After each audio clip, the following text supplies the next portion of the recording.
first iso se whainga malo na te ia. O le wholwhulanga o lewa na whaatuteli ai. Ona o le maftanga i le wā o le whainga malo whapaanga so whaatasi mua. Wo o se tūlanga i le mawhai o toe whaalele ia. Wa mai alawa na te ena ni te tai o le New Zealand first va wasamane o Winston Peters. Se ngā rurue whaatasi malileipa.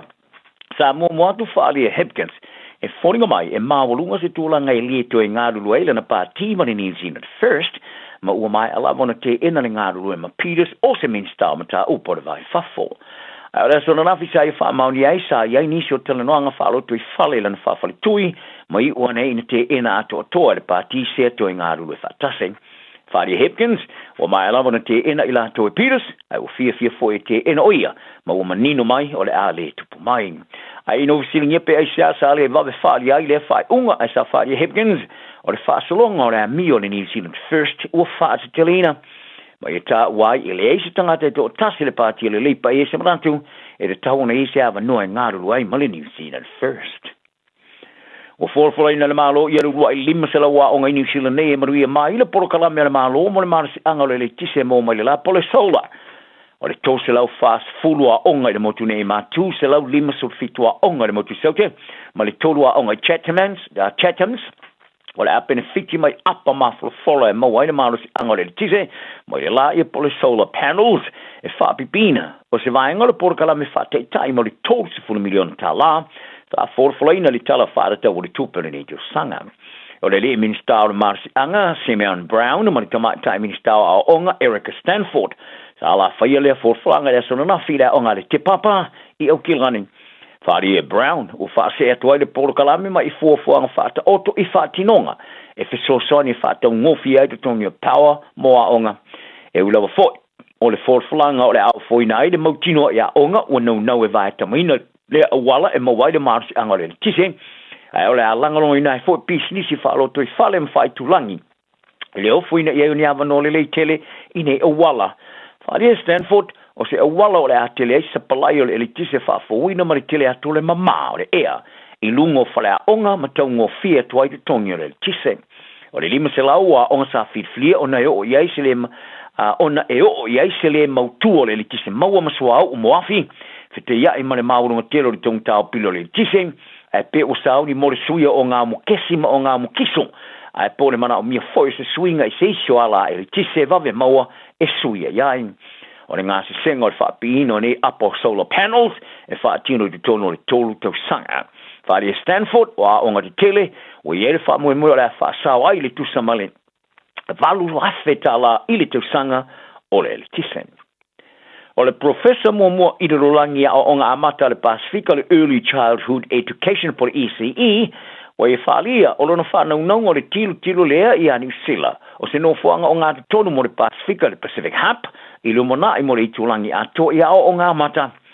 Whalia i le tamata professor whaalongo anga noa te kopa matapo a matapo, e silia ma le limas utau sanga o ia i le tala anga whaasoloa a onga amata le Pasifika i New Zealand ei, e peona sa amta mai do tono farita vale no fuanga fata Singapore halls e kalesia makulupu play groups mai lava ita mai pepe blaiting o professor fa longo o le professor suite yulu ale Pasifika i le universite o so enga ese au kilani le Auckland University of Technology po le AUT o nga amata sa fau mai no fa vai ne silia marilima suto sanga o tomo fainga tanga lau tele tono ateroa e pena tusiere limo whaalongo i tina sa uruai whawaina, ia teu poko ina, Morgan, ma chan tau uma.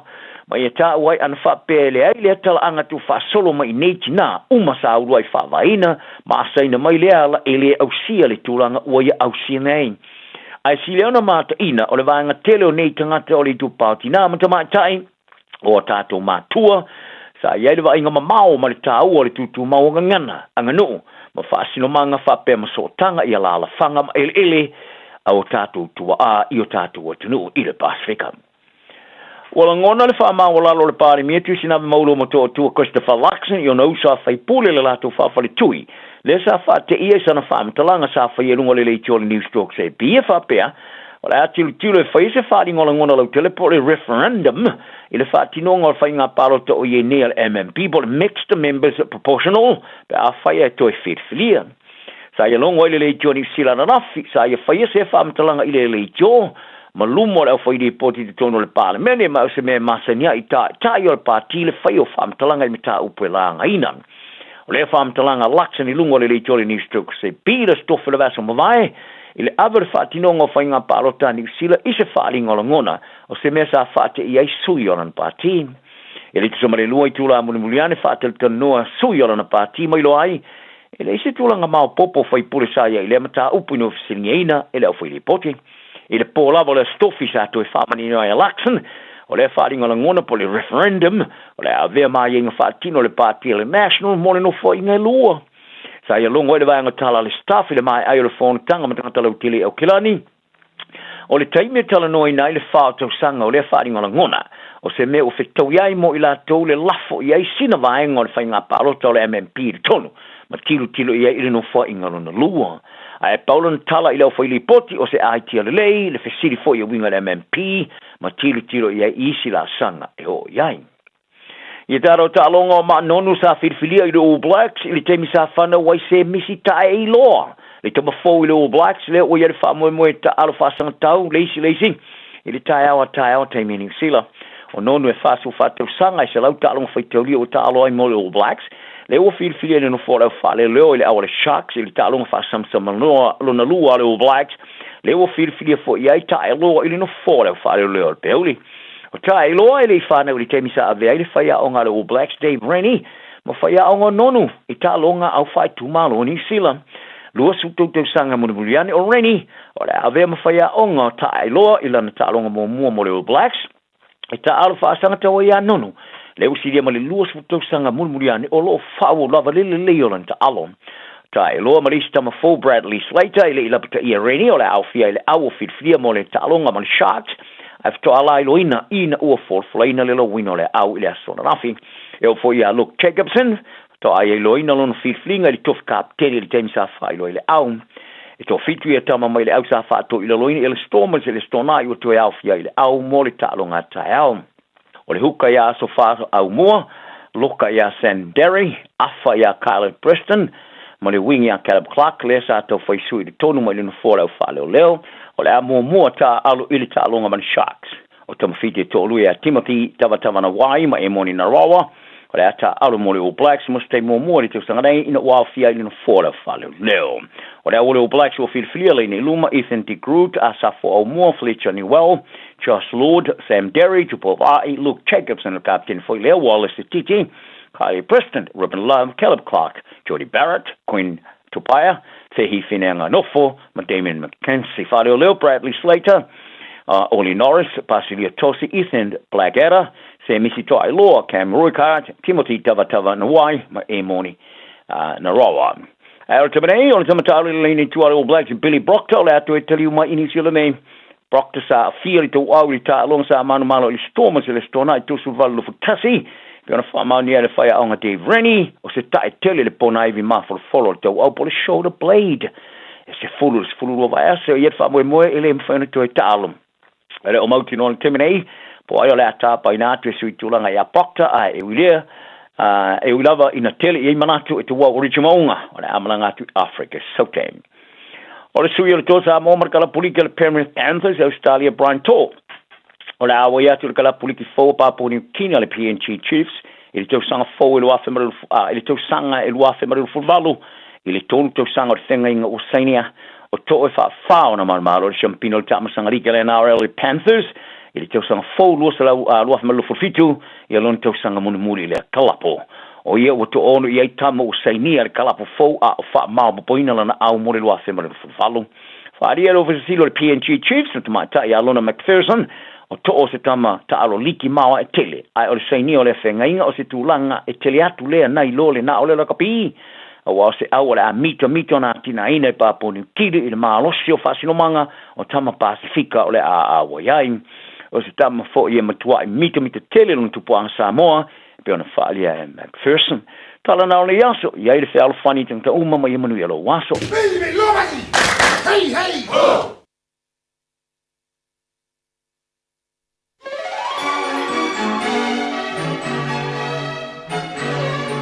Talo falava o eti fui mon McCarthy O asolua vai asta itasi mai sfulu li tai au, o lo awina atuai le porkalame to te pai le ainga. O se porkalame tātou te fitu wha iai le telo mta upu au ngā, a wale ati na e o tātou ainga. O lo fina ngalo e tā ua whaatasi miso mātou manatu. E fisosoani lea a wāse lumana i manuia o tātou ainga maloto i fale. Manatua le porkalame to te pai le ainga whaatasi mau e te fuimona makathi. Ia solua vai asta itasi nei le sifulu le tai au. I lunga le Radio Samoa, sifuli mai vitolu a mo. Whawhero i atu ma le whaalolo tele la fo le nei tai au fo. O le vi inga lava le tātou te mai le langi e le whaititia lea. A wā alo na whina ngā lofo whapena na tau si ai lo tau soi fua ma lo fo i ola whai fo ina. Tue mawale nei awa no tau a wā fo se whapoponga o tātou por kalame masani. O le tue tepa le ainga. Ia o whelava e mafuta mai e le nei tai au fo. O te whawhelo i atu ma lo whaalolo tele lava i le suafa manu malo i Jesu Kiriso. Le pa ia ma le mamalo o le tātou o tinu i tupu mai. Awe maua tele se io i maua iti. Whawhelo i mal whaalolo tele lava i nai o tātou tua asina sina. Mātua, whawhtai tele lava. Whawhtai i le tatalo, whawhtai i le tapo inga, whawhtai i le fisosoani. I te tonu o tātou ainga. Whawhelo i mal whaaloalo fo i le nei taimi i le au whaingaluenga pa ia le atua o lo whanono manu o wālava le. Tala le le Jesu Kiriso, pe lava le atunu o lo whapena o na ngālulu e ai mō tōvini a le atua. Whawhelo i atu ma le whaaloalo. I le ngata oe o ngālulu e i le nei vai taimi. E whapena aina fo i moe o manu malo lo pensione. Ai ene mwhana ngalo i ate awa o lo moli mawina to tele lava nisi e lava na iele atulanga. A o whapena pe o na langolango sua ma tāpua i tonu o nisi o e kālesia pe lava na masani ai. E kālesia e se uma lava whawhelo i atu ma le whaaloalo. Ai mese la fo i te tonu o nuu nei pe o tunu i whafo pe o New Zealand, Australia o whelama. Pe o te tono o tātou e kālesia o tātou nuuia. O le whawhelo i atua i tātou e kālesia malama. O tono o whatawhai tauranga i fia. Awhtai whamalo le tautua i le atua. E o whalofa fo i whawheloa i ma le whaalolo tele lava. Pia lava e mafuta mai ai so se tafa le kolope. A tunu e mamao. Le atunu pele i Samoa pe on whapenao na maua mai. A tātou whasala lau. Whawhelo i atu ma le whaalolo tele lava. Vi ia lava le ali, fe lava le tua le lalulangi e mafuta mai ai. Aptol whawheloa ia le tua te pai le ainga, si o tātou tunu ne New Zealand. Ia atou na whapena aina fo inisi atunu oe o malanga e se mai Samoa. E whapito i ese tala, ona, e le mwhaina whaangaloina mantua nei porkalame, o le tua te pa i le ainga. O le manuia o lo ainga i tu uma i le tino, loto mawhau ma le anganga. Na Fiafia Mai, ma e sunga i tono ni sinei na osau. Tātou sa ili malo, whawhtai tele lava. Le mawhai o na tuina i la whawhelua i ma le whamalo. O na o tele o tātou ainga, o whaeaina o tūla i mai, o fisa o ngā luenga ese le malo, whapena fu o ngā luenga o whaeainai o kampani ese, we o ngā lulua i sose ngā luenga whawhtai tele lava. Wa e manu malo whaeina lo ainga. O tātou uma lava le nā, o Samoa le nā, o oe le nā, māu le nā. O lo ainga o whaeina, o na o lo tautu. Malo lava le tauwivi. Whaftai, wha malo le tauwivi a wā. Ana nofo ma whaavai ma whaapai e. Ia po pene le o i le vaenga. Ai sa e tauwivi sa e usipoi tau sanga o tona i atu. Tā tātou wala pō le tai au, whaatino ina o me te tauna whai. E ale na ua whaeaina lo ainga. Whapena ai tātou umo tangata anu Samoa umalama. O le mamoli e tua le whaafitai ma le whaamalo i ate utou umalama. O whia lava o lo mafuta mai. E le ngata fo ilai New Zealand ia o tunu pe Australia, Amerika. Whia lava awa o le tūle nā pe o na o langona. O le tōtele lava nā o tātou wela ina tu ua le tātou o tunu pele o Samoa. Ai o tali tonu fo isi o tātou o tunu pele o Samoa. O ka le mātango fio le alofa o le atua. Lo tau pa ia mal mamalu ma ainga umalama whae ina fo i male tele o mea lelei o whaia le atua mō lo tātou watunu pele. Nei tai au, ia e whaafelo i atu ma le whaaloro tele lava. I lava e mafuta mai o tono maota malawa, o tono o lau taavale, e lunga au le tele, whapena ana whio iai a wai ei o tātou tangata anu. A malola ma ngā lulue, o nā fua e tono o lau taxi o lau Uber, Pena o e o ngā lulue, a wa o te loa iai nai ave pasi. Pa te tele lava o tau ngā lulue pasi. I e ki mai fo ilo le tio isi teimi ma e whaafonga mai. Pa whelo i atu ma le whaaloalo. O loli la o loa, i a whaafetai, whea lava le ale ngā luenga. Pio na o whai atu, e lese ngā luenga e whaatau waa i le atua. E au ngā luenga uma. Pa malo i ena whai ngā luenga i le pō na pō.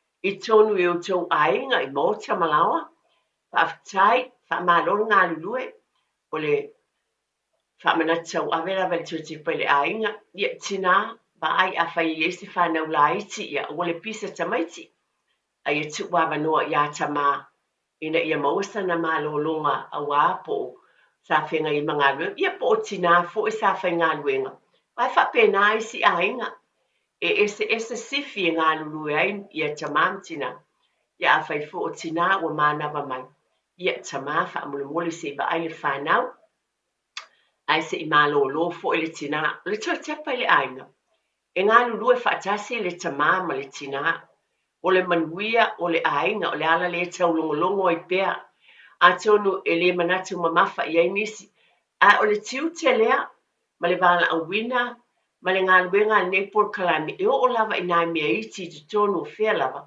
e whaafeilo i atu wai le por kalame ma whaamanatu ma le whaafitai tele lava i au tau tua ma mea le lei umolo whai e tu tonu o tātou ainga.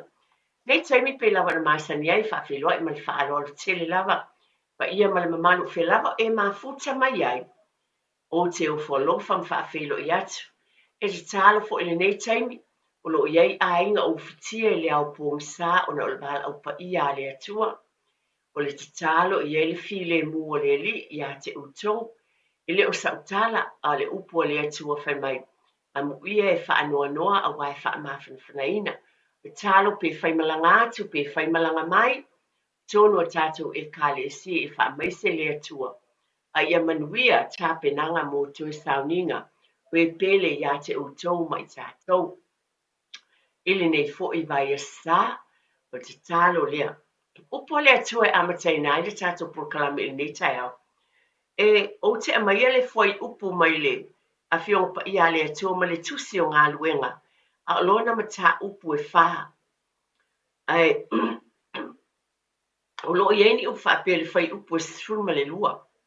O te fia fai tawina e whapea. E le ai fo i se tasi wa iai le ola. E le ai se isi ngoa i lalo o le langi o fua ina mai i tangata e mawhaia o na whaolaina ai o i tātou. Pai mai le fua i upulea. E le ai se tasi ua iai le ola. E le ai lava se isi ngoa i lalo le langi o fua ina mai i tangata e mawhaia o na whaolaina ai o i tātou.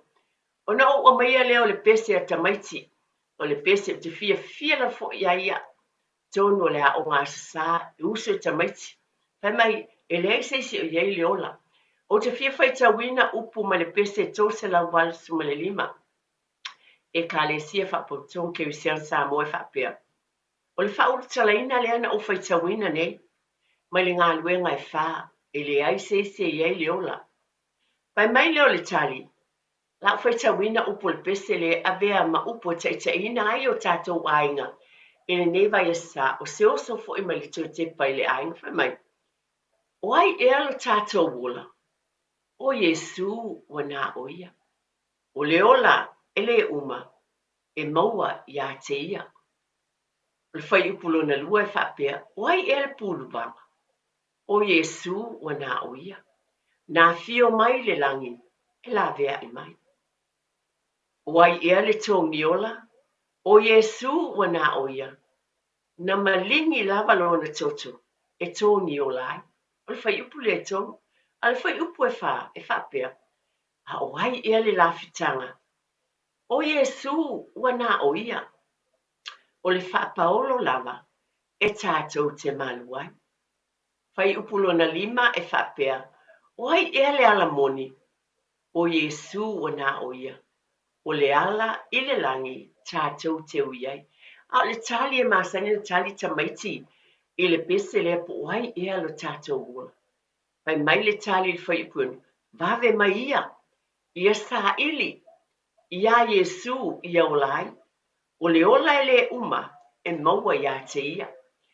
O na tali ai le whai upu a vea ma tātou mau le nei vai asu. Pio na tā ua mai i le whiopa ia le atua le ngā luenga i whawhai mai. E le ai fo i se tasi ua iai le ola. E le ai lava se isi ingoa i le langi. Ua fua ina mai i tangata e ma whai o na whaola i nai i tātou. Ua nā o le suafa o Iesu Kiriso. O ia o le tātou wola. Amene. O le awhiongpa ia le ale atua, ma le vi inga o le atua e pepese ai pea. Le whanau ese le mane o ni pese o te fia lava i ai foi. Tono le o ngā sape au suina e tamaiti. Wai e alo tātou wu. O nā o Iesu lava. Ia bea ia le whai maoso o le toi tepa i le ainga lo ainga e avatu le nepol kalame ili nei foi vai esa o le upu o le atua mai le ngā luenga lo na mata upu e wha. A lo na foi upu e se fulu ma le lua. Paftai tele lava. Nei tai au pe no watu le taimi o tuanai. Le whawhelua e whamalo lava. Tatou ainga i o le tala masani lava. Ai te tau o na whai pea. Manatua, paftai tele ta mama tina. Na foina e ala po, tatou wala po le nei tai au. E ave na ialo ma whanau. E avatu le whalea onga. Whamalo lava. Pa manatu lava ia te o te pai le ainga i tai au ua. Pa penei, a le lava se taimi e whai ei le tatalo ma le whaftai a Iesu lunga le laulau ai. Tono le tāvale. Osolo i tono le tāvale, ia whapea te loa whawhetai Iesu i lo walofa moa. La le whai upu le naia o ina e oi ta mama tina i le whanau e vea matau roto. Wai ma whaina sui, tau sila fia o le mawhauwhau ta mai tite ese le matala. A e awa o taofi pe uma ele masina wa le tau te o i tae o uma li masol vaias wa tau loto e tamaiti le upule na o le whamanatu o tau te pale ainga whamole mole mātua e le o se talane o lo u lavalangona ma lo u whaaloalo o le te le e le nā taimi i le aluato le taavale e mawhai o na mauai se upu e tau loto ina e tamaiti i o lātou loto i le laiti. So li tonu mai, e o ina mātutua e le mawhai na ngalo le whanau. O te wal mawina ea, e leo se talane, e taimi e te oa o ele te leo o upu le whiongpa ia le atua e ta maiti lātou te loa. Whawhetai lava, tonu o le nātou te whaatinoina, i lo whaalolo te le whamanatu tuai. E mālo whawhetai, ia o le talo ai e whawhetai Iesu, ia o fo i, oi e i tai pe ala tu e piki mai. O solo fo ele tavale e fai esu fai mai tata lot e vai a fai le fa lua na fai le aso ai vi maso le vai aso oka e uma ele vai aso o tata lot le fanau le upu le atua ma le fa manatu pea ina e fa pena na yele lo fo le atua tonu se fe au le se lava awala le o te fa manatu ya te oe nasi o vaenga e te au o le tama ma le teine o le proklame te pai le ainga. A oa o si au tama. A wale ita fua i lisi tamaititi. Alofa. Don't bully. O le upule le fa o ngai i te lo tamaiti a. Pe te ia wala te fua fai fa o sa ti ngā i sesi. I le na al fa o 5. E le upule le ai. Ni si o taimi fai. A wale fai a fua sau tala i sesi tamaititi. Alofa iai i lisi tamaititi. Ia, a e ba ia tua i se a whae no lista mai titi so ni atu iai. O tiu tei o le toi te pai le ainga. E tau mo whai pei a wala ese mataimi wha pene. E wha amanatu o tuai i lo tau pa ia mal mamalu. Pa pena aina fo i lo ainga. Tau mo whai e pe wha amanatu. I mo i mo te a tamaiti o mātu tua mwhanau. A iei mea e maasani lava ia te au lava ia. E le tu wina. E tau mo whai lava e lava le vaenga le kolisi o fo ino mātutua. Tau mo whai lava o e e whaamanatu pe iai le tāua o le vaenga lea. Aua le whaia fua isi tamaiti. Pe aua le anga i upue e whaia atu isi. Aua le whaati ngā, pe whaaita fua isi tamaiti. E o ale o mātutua o nisi o lae, e lae le kolisi o nisi o universite o nisi o ngānurue. O lo o tau aveina pe lea mau. O se mea te tau tu lou ma lo whaalo alo. E o lava ia i tātou ma le whaalo tina a se whaamanatu lava. Ai ese le mane tot sila fia foi. Pe ona o watu. Wa ese foi le mali o ne yasu. Pe o tamaiti. Sa ilo iai, e ustai o lātou mātua. E alo lofa foi o lātou mātua. Ai pe ia te auia. Pe wasili e tuai isi taimi o le mawhana whana ia ma le alo lofa o tamaiti. I mātua o mātua. Wa usi tai foi la tamaiti. I whaatonunga e avatu e mātua o mātua. E le whapene o uwhai atu. E le whaalongo tamaiti o lātou mātua. Pe le ai. A loo le nai loa le tele o taimi. O le close o tamaiti pe mawhana whana.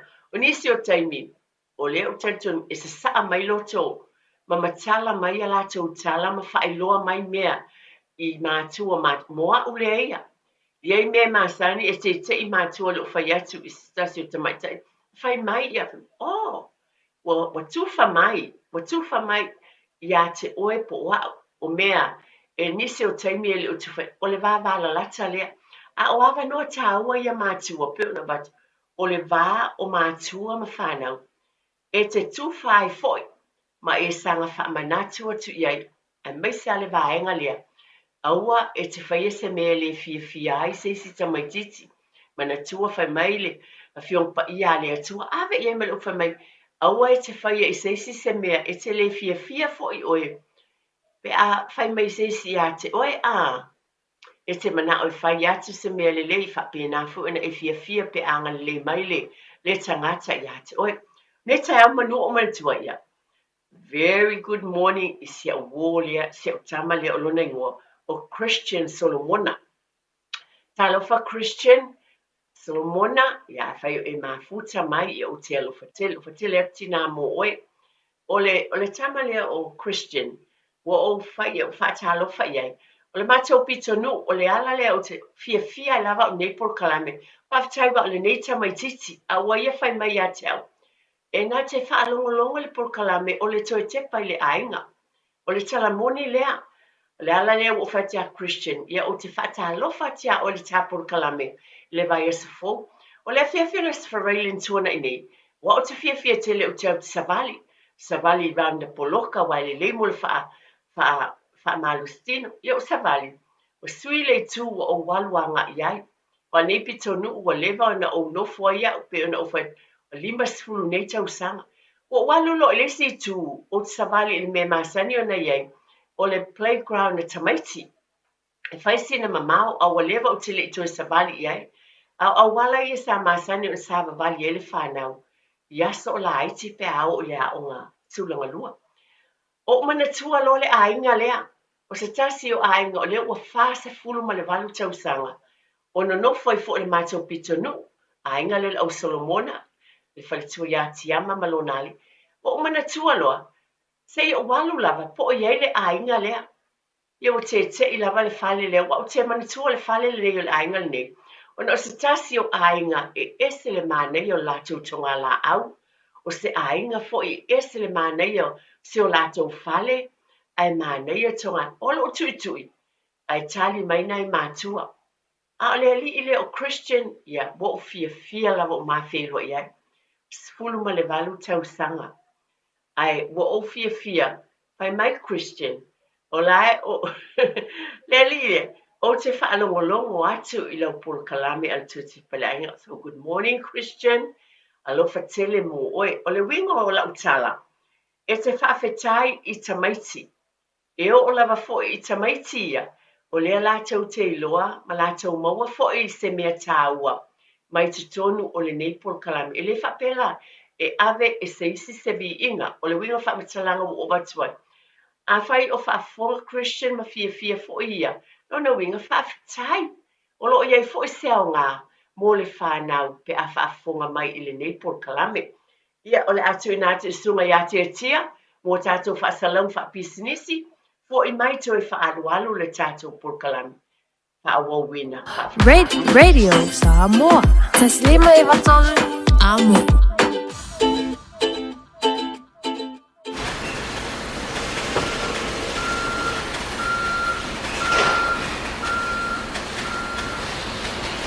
Tole, e ka ano furi fai ungol vai asu. Aya, wai anga o mai so. Le leila, manguia ka ano. Ai fai se se falo mo morkingo e mo mi oila son fu. E a fia maisi, pe a e levea, ma lea mawhai ona e whainga luenga. E maua whamatalanga atoa I le acc.co.nz.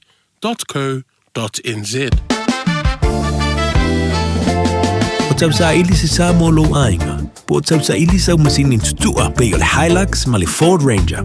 O le au nanga ale kaseti e whaafai mo fie mea uma. E te alu ma lau ta avale, ua e malie atu atoa. Talia le titongi vaiaso, lua vaiaso, pe maasina foi. Tu atoa lo whaatuatuanga I le kaseti, te tala fitu aso, tu atu si fitu tasi, East Tamaki Road, Papatoetoe. Telefoni lua fitu fitu, ono fitu lima fitu. Lua fitu fitu, ono fitu lima fitu. E whainga o fia lo langa, pe a le leila o whaaperetania. O te tala ina nei awanoa e tele se talai I le Dynaspeak, mo a onga whaaperetania. A onga fua e ono fumau I New Zealand, pesi te seni New Zealand foi. O le a amatalia wasenga I le aso lua fitu o Iulai.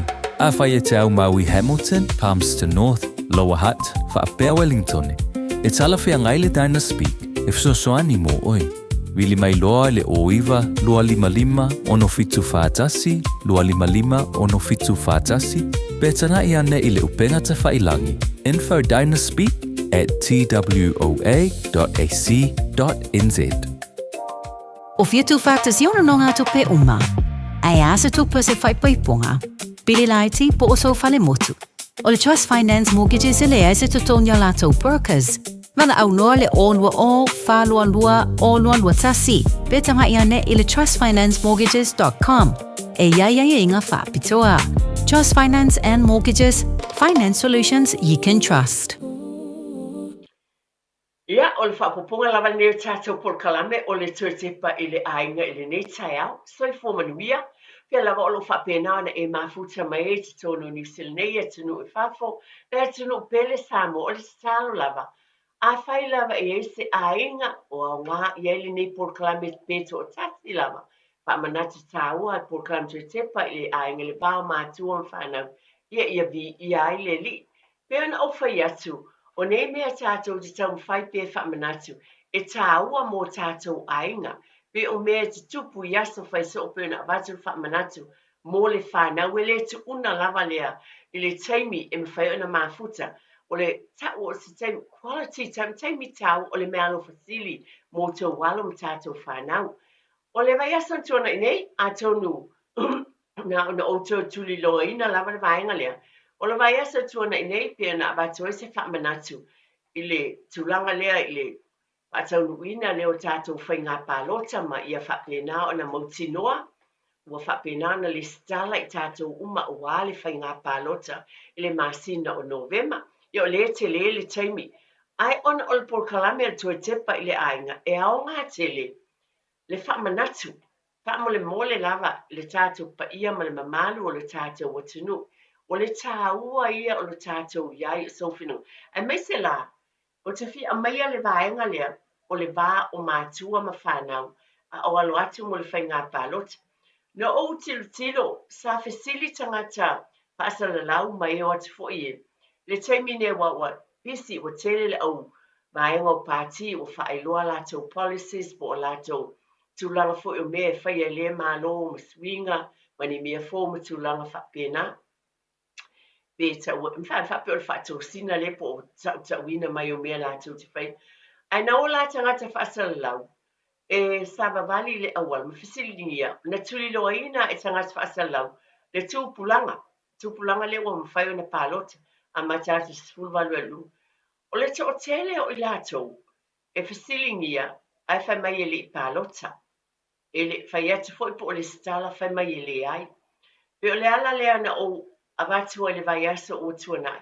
le whamanatu i le tatau o na le sala ma le tau o le palota. O te loa lava au, o na o tātou ainga ma lo whaalolo te le lava. Pe o na watu nei por kalame, o na o se whamanatu e watu i o tafa. Ma le whaalolo te le lava. Mana tua, o tātou ainga, o le tele o taimi lātou te whapeane ma o whapea. Tau matale soifuanga, o le ale mea o te tau lofi na ngalo, wala i titi le tutongi, le anga le tutongi, whapena o tau matale pasi, tau matale pensi, le tu tau whailoa. O mea lawa e te sila fia o lo tala noa i ai li soifuanga. Ai, tu lo lawa, ai, la tātou ai, e mawhai ai o na whaatinoina o nei mea umpe o le ala lea o te whaamnatu ai. Ai awe lai tono o tātou ainga. Mālo na o whai atu ma o tuli loina lava. O na o le vāo mātua ma whanau. O tātou lea i ei grandchildren foi. E o whai a wea o umana uloa tala noa la whanau. Mai wa umatina. E te tau o na tala noa mātua ma whanau. Po whanau fo e whanau. O lani o lātou langona. Mana tua foi, o lae o ia onga. O ani me lātou te iloa, ilo lātou iloa i whalea onga. O ani me e te tau ona, papena e se swinga. O ani me le lei o te tupu i te tonu o le whalea onga. A o ani me lātou te iloa foi i lātou, o me e te tau ona leiai. Kwes whate te inga a whai manao ia, e te tau ona iei te me tele mo, por kalami putna whate te inga, mo wa me o fai tonu falea onga. Ona ftatala noa le anga ile pati po wai lea e keita po i eiso lato fina ngalo mo le whaaleleina i te tonu o falea onga. O ina e alaina o avatu e tā wale o mai o mātua ma whanau. E tau tala noa alena ova aiana nafi televisi sa whaatala noa mai ei min stale o le malo le national. E no o te tonu falea onga manisi o mea na tala noa. Pio le winga leo se whamatalanga. I lo ainga, mai se tamaiti o mātitua, ia i e leo amata o le universite, o mātitua o e fo i e o amata o nisi o ngā lulu e part-time. O ani mea o lātou langona, o ni mea e manatu lātou, a wa e te ofo foi, o nisi o tamaiti e se le matala o lātou mawhauwhau. E vava ai i luma, o ani mea te tau na sui, o i la i whai ngā pālota. Wa te tau fo na tala noa mātua. Tulou lava. A tono mō nisi pe papeane. Ia o lale mea e whai e fua. Taatia i le malo mana tua. E iei la waia o oi o le tangata nuu. Ni sila o oi o le tamama le tina. O lou ainga. O tātou mō kesi. O tātou investment. E ainga o loo iei tupe o loo whapen. O mea umane o loo i te tonu. E vava aile ainga i le pāti, po o e o loo iai. Wala na o avat, ele o te le alu ni polkiki. A le winga o lau tala, e iai lau ia o oe na o leo ngā mō lau ainga. O aile pāti e te vai atu, i me o loo lātou a maia, e whasoasoani mō tātou ainga. I le vā o mātua ma whanau. E mawhai ai o na tatongi le tātou mō kesi. E tau ngofi ai le tau o le vai, o te tau atu, o le anu le elitise le ua iei nei ma tau tia le tau o tā. Ai whapena fo ima le tau o le vai, o le ai ma se mea e tau ngofi e. O la whamanatu ma le o whaaloalo.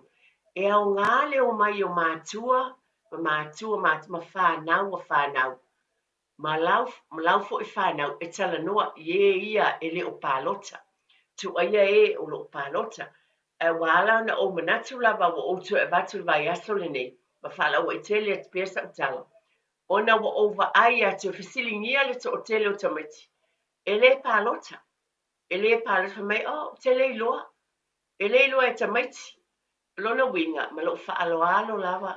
Na, le tangi e le pūmate en valvalusia o le whau lo tupa ia ma le mamalu. Pai fo ia i tātou tu lou. E le o listalaina i tātou pālota pe o na o avatu.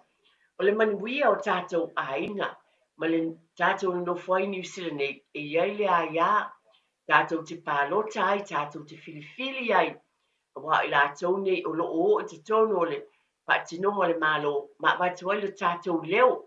Tātou te muli ia lātou, mea ia lātou te amai. Whaatino ina ia watu. O le whawhangu lātou te pele ainga nei vai aso.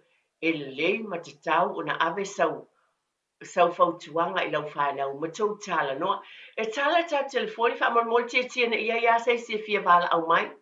E wala au mai e whaari so na fina ngalo, ma le whaalo I le nei vaenga e watu.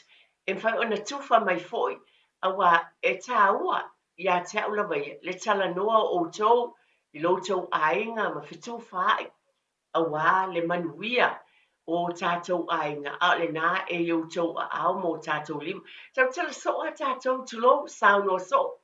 O te tau tala so fo ia o le upule o le nā iau tau au, la le wingo le whang, ai alia, o lea I lau pālota, o lea I lau filifilinga, o lea ia te oe malau ainga malau whanau, e fitu whaai o tau mahalo ma whanau tala bo, wa o lea ola I nei, o telefo I mea lātou te sila fia mai loa, o telefo I oala ma whanau I e tulo, le isa whanau, nisi o taimi pe fo oa awia, nisi o taimi o nisi o mea e whai mai, e tulo lawa I ngana wha Britania e pālang, o tele malamala mai, au te whaafitau te whisili I sea o whanau, e tau mai ma whaamalamalama I a te au winga o isi upuia ma isi talai e whai mai.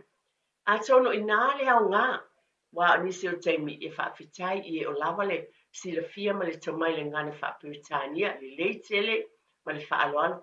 Ai moa o nisi o teimi e yeimbe a mai, o te le malamalama I policies pe a tautala mai fo ia, ye o te le e au ngā o te whisili le o whana, o le ale wingo le, pa matalanga le ana a mai ele, le sui le o le A2, New Zealand First Green Party, o ai lawa, National o Labour. E au ngā tele, e tātou te whetu wha I ai matala noa, ai le whainga le whainga pālota. O le tala mua le newa, a e fia mana o whaia sau fina ngalo, pa alia fo la sau langona I le vaenga, la seo ngā mō lo ainga. Mana tua o le tala noanga mo le manuia o tātou ainga, pa aftai tele lava I nei vaenga uma, I ese lava mea pe ona o watu, le māneia o tele onisi o whailo o tuina mai. O le vaenga lona lua o fia watu I nei tā whamanatu I o tātou ainga. O le tūlanga le I tātou ngangana o le wala tamaile lo tamaiti, o le o te loa fo I la whaafitei tele lava, tātou tutonu o loa o ina ai ma whaongaina tātou ngangana, tātou e kālesia whaafitei tele lava, wa o ngā sā, ma mea uma o lo whaia. Ai wa o amaia, e le o lo tamaiti po e kālesia o lo tautala iai. A le winga o lo tala, mō tātou ainga uma lava mō tātou tangata anu uma. O lo langona I le tau te pai le ainga, o le whaamanatu I o tau walo ma lau fo I whanau, le whaongaina te tau o le tātou ngangana. Ngangana o upo te tau o na tautala I tamai, ma le whaaleoina. Ina ia sa o le whaaleoina e tamaiti o le tātou ngangana I upo e tautala ai. E te leani si o upo fo ia peiwa slang, wa whai tala noa tamaiti wa le whaamamawhaina le mea e tau nei pe upo le tātou, a mea tātou, le wingo lo tala o le whaaleoina. Winga le tala, ia tātou tau mo whai ma lo whaalo le tele, I tonu o tātou ainga. Ma nei ia o nei fo I taimi, e ese le leo tā tele a onga a mata. Ma sena o walu le a onga a mata leo le a tātou tupulanga. Ese le ma nei, o te ba ai fo le a mata o le o ina mai o le soifua. A o ina o tamaiti le tātou ngangana ma le tele whaaftai tele, I tonu e kālesia, lea e kālesia o lea nu o lea whaapotitonga mua onga a mata o loa o ina le ngani Samoa. Ai pēla wana o abatu, mai te tonu lava o le ainga, o le whale a onga mua lea mo whanau. A whai e tau tala o te lo whainga tā, e o fo I tau atu, o fo I whanau wa lau whanau, o matua I whainga tā lava I le ngangana whapiritani, e tau tala. Anisi o taimi, ese lava fo I le whaaleoina, o te tau mo whai, ia whaaleoina upu ma le tau ma o whaasao, le whaaleoina ina ia tau tala, ia whaaleoina upu tamai tulou lava, na le whaamanatu lava ma le whawhangu a le tūtepa le ainga, na o Vatu lava e so tu vai malu enga I so fina ngalo ne ia faina. Ai wa u e fa tepa to tepa ile ainga. O e sila te toa ma o mata ala I nembia. Fa leo ina upu le ngana Samoa tamaiti. Yo o foi pe a pese tamaiti. Pese tamaiti I vi inga po tato pese au. Mele pe o fate esele mana ia. Pa ftai tele lava ya o ngā sa. Pa ftai lu tamaiti. Wa o ina ya o ina ile telo whanau le taimile nei. Pio tasi nei taimi taua. E ma futai ma whao ngā intatongan. O le taimi fo ilia. E te tawai o nā o ina le whale o ina le leo le tatonga ngana. I upo tau talai le whanau. A o a o foi ma lo whaalo lo tele lava. Tasi le nei mea o te avatu. Pa mole mole lava. A o a o tamaiti o wale tali e pe a amu isi tamaiti. Pe a se le whale o ina o upu. O tātou I o le iuma nā o tātou, pe o le wik māsania nā tātou ia Samoa, e talie, a se tala, se talie, moa o ia, e iei fo I tamaiti, o matua I le toi fia tau tala I ngana Samoa, ona o la tau tala wa e a amu o talie, a le le whaale o ina pe se, man tupo la tātou ia talie a, ona o tātou waia mātitua, pe o tātou māsani le talie a, e le a faina I lo fina ngalo mo lo to inisi o taimi. Wa pe a se si e o ya tatou e le ngalo ya ta stasio por kala meno walwa ine. Sabali e lo le tangata tama lo le na lu mole. O le stage a le palangi ana tau sulu wa ba le a lo talia tangata tonu. O le hall a e tu mai loa e tasi foi o tina matua ina so fai mai. Fa mole mole se awale talie o lewa ele mo le na savali mai a le palangi le na savali fo lo stage a o tato yo le tele o taimi tulo e moni o te ata fo I au nisi o tempo la o ta masani e fo o te ita o tangata Samoa isi o te ata fo le po la au nisi o taimi na le fa manatu tato wa o fo le fanau ia awan Italie fo le pe ase a fai fo wa maole ata ia vaven tu fa pe oi malia lo loto a fa pe na tato malia lo loto wa pe o tato masani ai e se lo se si e ata lo e malia lo loto e a fa pe na tato a wa o ia o te wala mo tato fa na o le fa le oina o upo le ngana tato tau mo fai male ono sai tato matua ia a fai fo e ata o lo fale aya o tamaiti a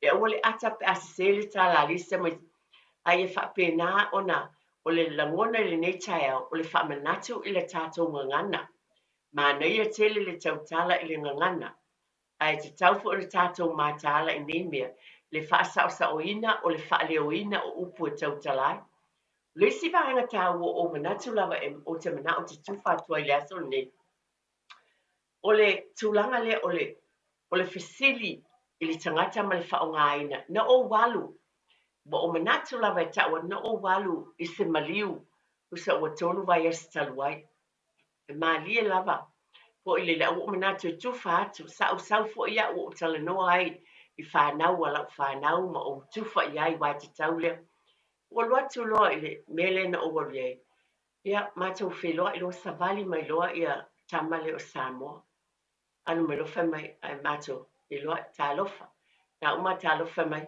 oi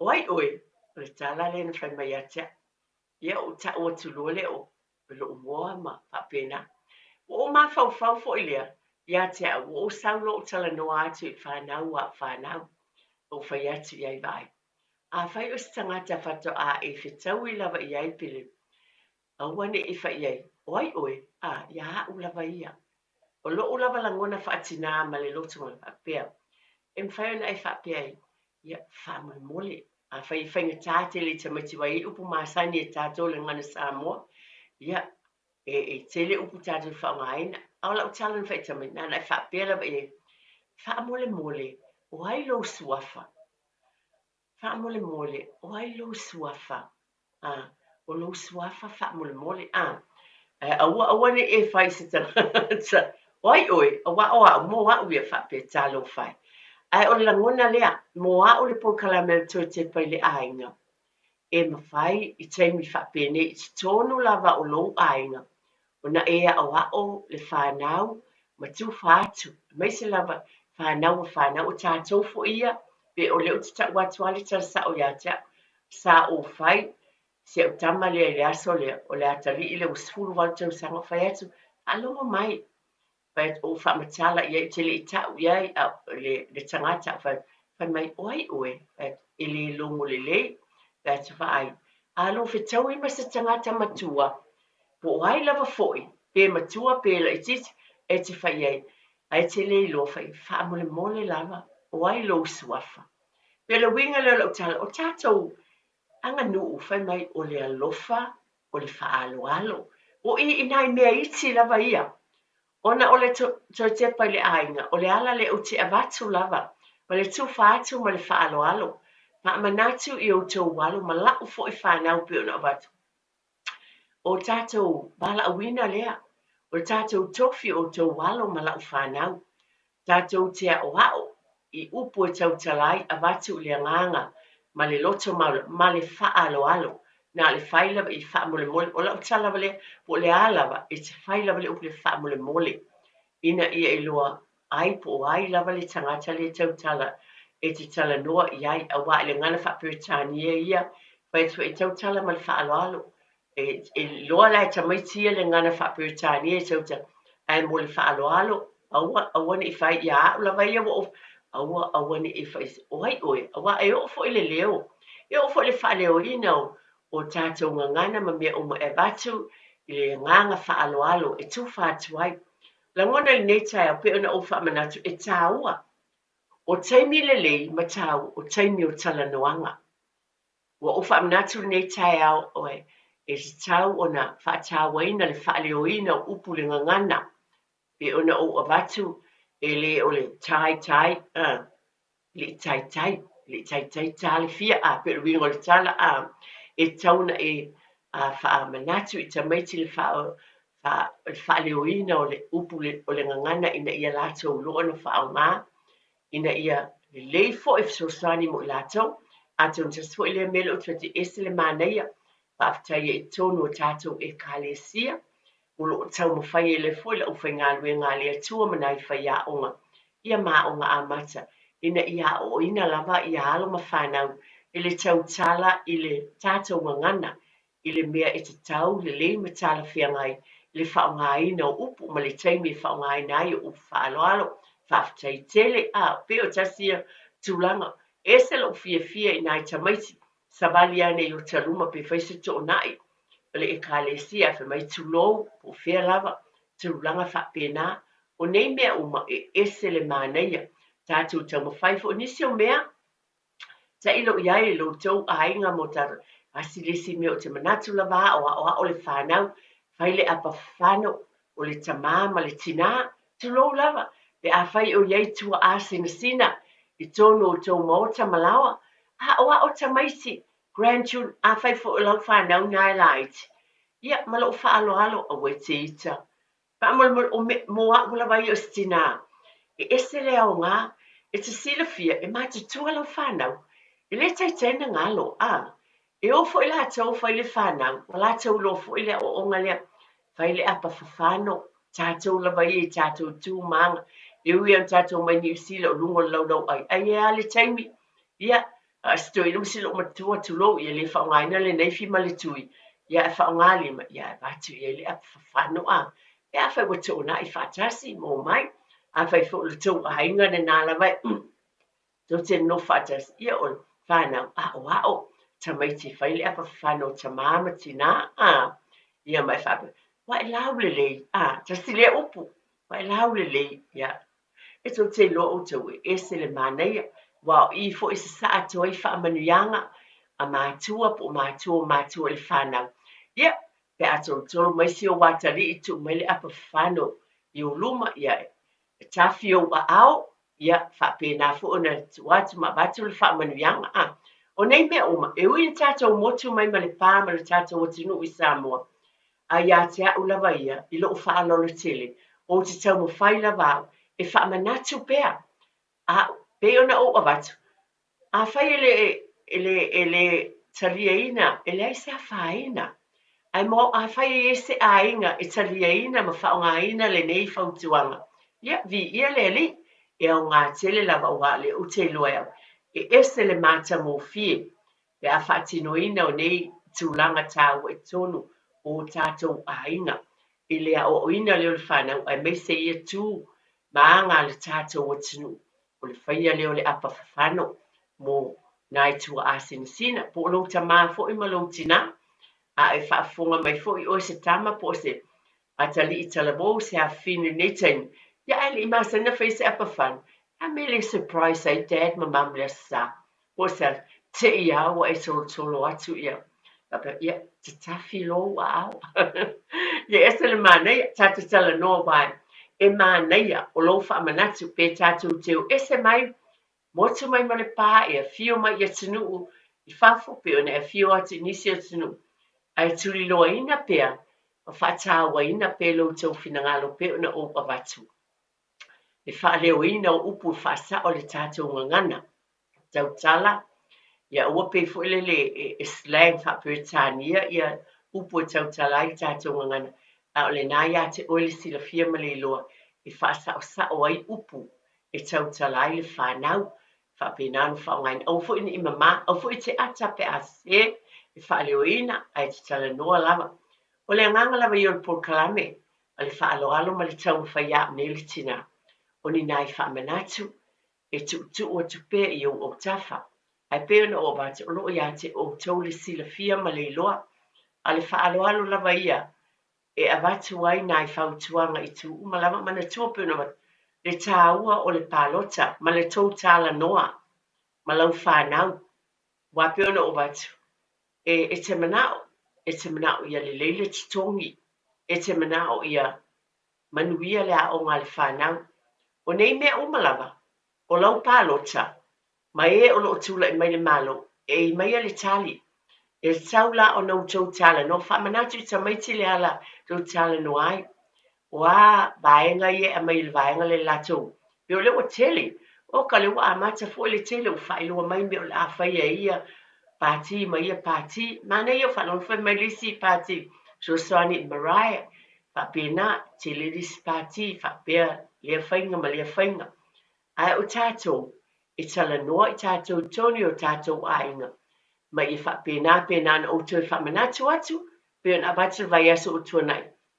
Ia po wali stala, mai se la fo le vaenga la iti le pio no ba to tele yo la tona interview a ele li stala fai mai fo la to ele palota o le moli mau fo ele mai o le to tele o tangata ele palota New Zealand ma le sfulu valu tau sanga e o le lua sfulu ma le lima sfulu ma le valu lua sfulu ma le lima e ala na o abatu ele o se tangata pe o yese patio le ai ona o le tāua o lou ainga.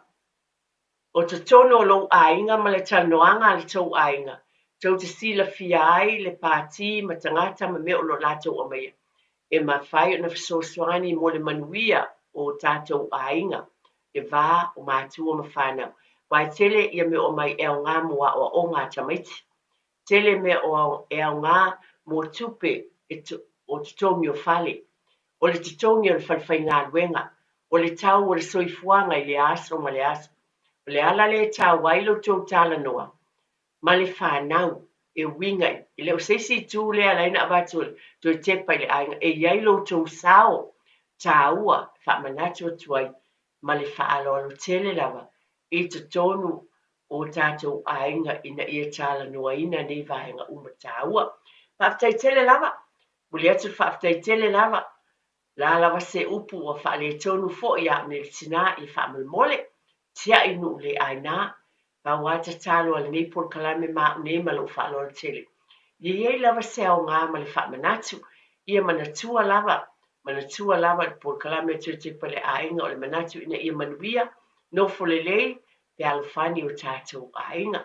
Pa moi le alofo le atua, e tai lo tau fafo mo le tātou whale ele fisilingia lea, manatua le upuna au tu ia le nei tāma le fiopa ia le atua. O ai e alo tātou ola. O Iesu lava na o ia. O ia le na o le ulu o tātou ainga. Na te iai o ia tai tai lo ufafu ma lo ufale. Ia o le tala le nei aso ia manuia lava o tātou ainga. Ia manatua lava i o tātou ainga. Ka mua le atua. Ia whaatai tele lava mo le taliaina o au. I nei tai au fio e whaafonga masisila mai e. Le alofa o le atua e manuia i o tātou ainga. Simon fina ngalo alofa. Ia tātou tui whilo e fo le vai aso mua. O se isi whaapoponga tātou por kalame o te pai le ainga. Ai mo le nei te manatua. O le atua. O le tamaia o ainga o malava. Ia soifua whaatai tele lava i lo sunga tia. Manuia le nei aso.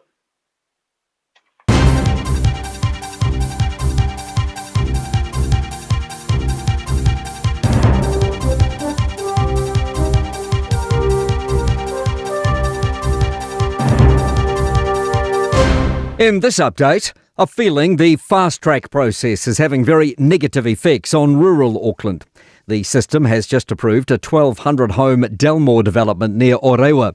There are concerns around the lack of infrastructure to support the development. Rodney Ward Councillor Greg Sayers says the process allows cheap land to be immediately rezoned for housing. It really does not work for Auckland, and particularly in Rodney, if that fast-track approval is happening outside the rural-urban boundary because we can't get infrastructure to it. The local government minister says the government will be working with councils to amalgamate as it starts to weigh up 18 plans for amalgamation around the country. Simon Watts says those who have put forward plans will get certainty first, but final decisions won't be made until next year. They're pretty significant. One of them, one and alone is about 80 pages of information. Meanwhile, the country's largest regional council says keeping critical regional services running must be the priority during the overhaul process. Environment Canterbury Chair Dion Swiggs says the focus needs to be on making sure that services aren't left behind in any restructure. We'll continue to work with the councils across the region to ensure that those responsibilities aren't lost or fragmented through the transition. The boss of Contact Energy is eyeing up data centres, saying our conditions favour them. The Jen Taylor's looking to partner with Australia's CDC data centres to build a 250 megawatt site in Taranaki.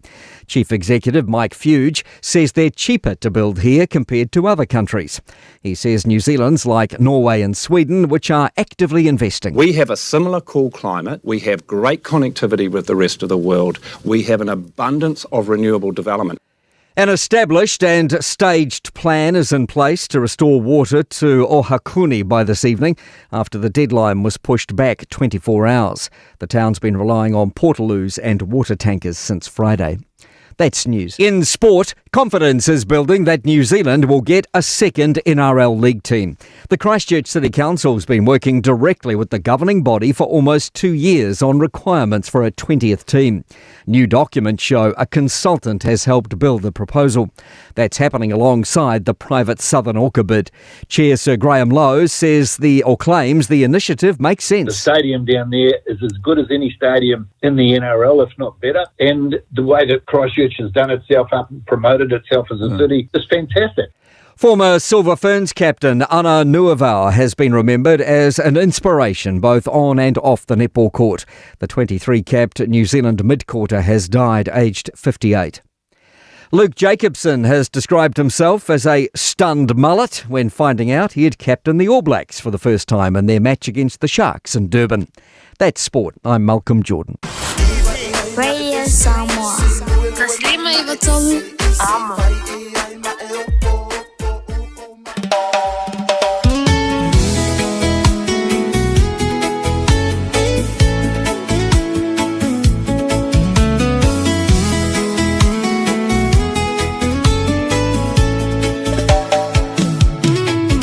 Fiafia olo uloto ile manogi ole puata unofo e ono me atele ai su ia isaufa asolo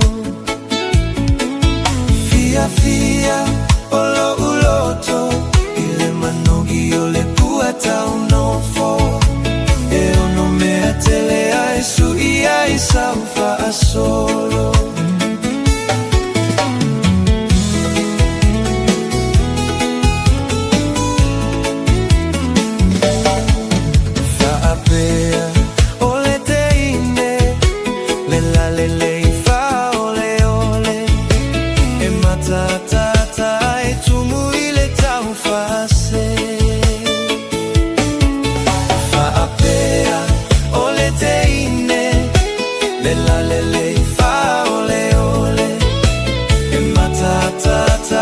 tumu ile taufase.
Hi everyone! New Zealand's 2026 general election is coming soon.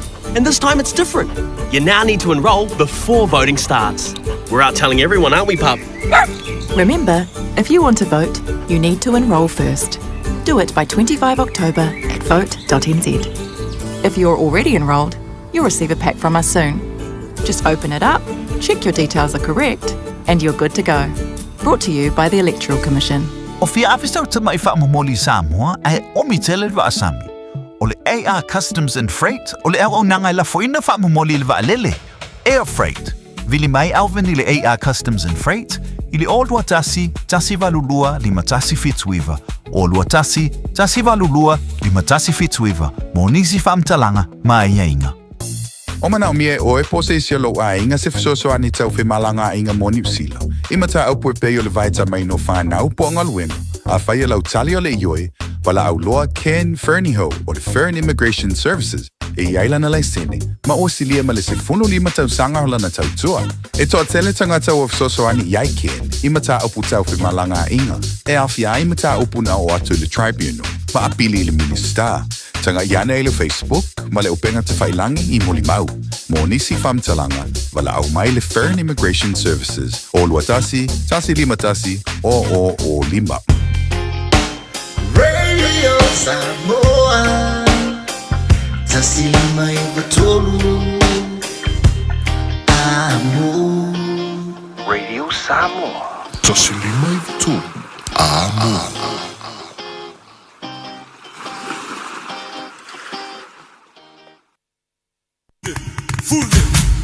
Fully, so long.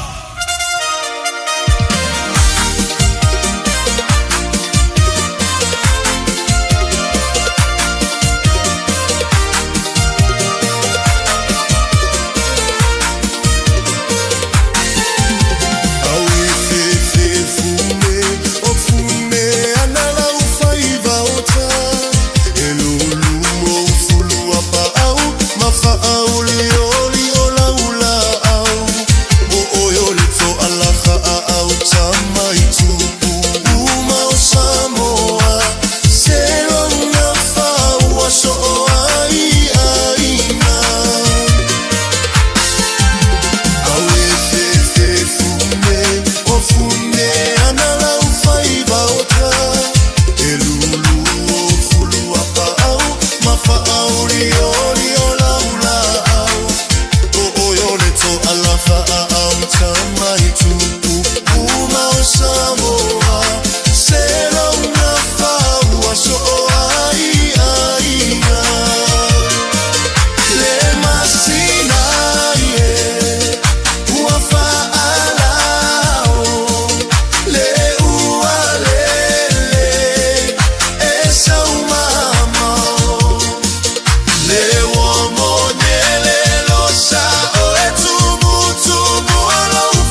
Ai fa Fiafia Mai tai au leo se mali ba tebele wati ua se fulu mali va minute wati nei leitu la se fulu martes.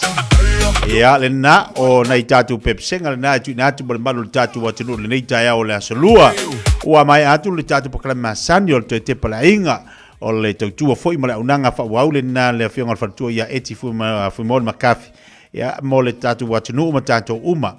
Le nei tai au o le te pala inga o le fangu o le fa manatu o le soani mo tatu ainga ese la le tau o le au mai o le nepokalame ya solua o vai astaitasi e toi tilo matatu to e vava ai o afa marianga le tuana tono lo ainga o ani vaenga te tau ona to e fa leia o ani me tatu te loa o ta pena ye le tua nisi mesili i tu tono lo ainga pe ona ye tatu pokalame vai astaitasi ma na yera fa so le tau o le si vaenga tau o le nepokalame o le au mai o le upo le tua e fa manuia i o tatu loto o le au mai o le fionga le li e fai lea matapasai ati tatu ma a mai le upo le tu e salani ai i atu tono tatu ainga ina ia maua se ainga mautu maua ma mausali le i au te lola wao ngā pokala me mo tatu lewa yaso ma lewa yaso io e au ngā mo o e au ngā moa a to i te pala ainga tatu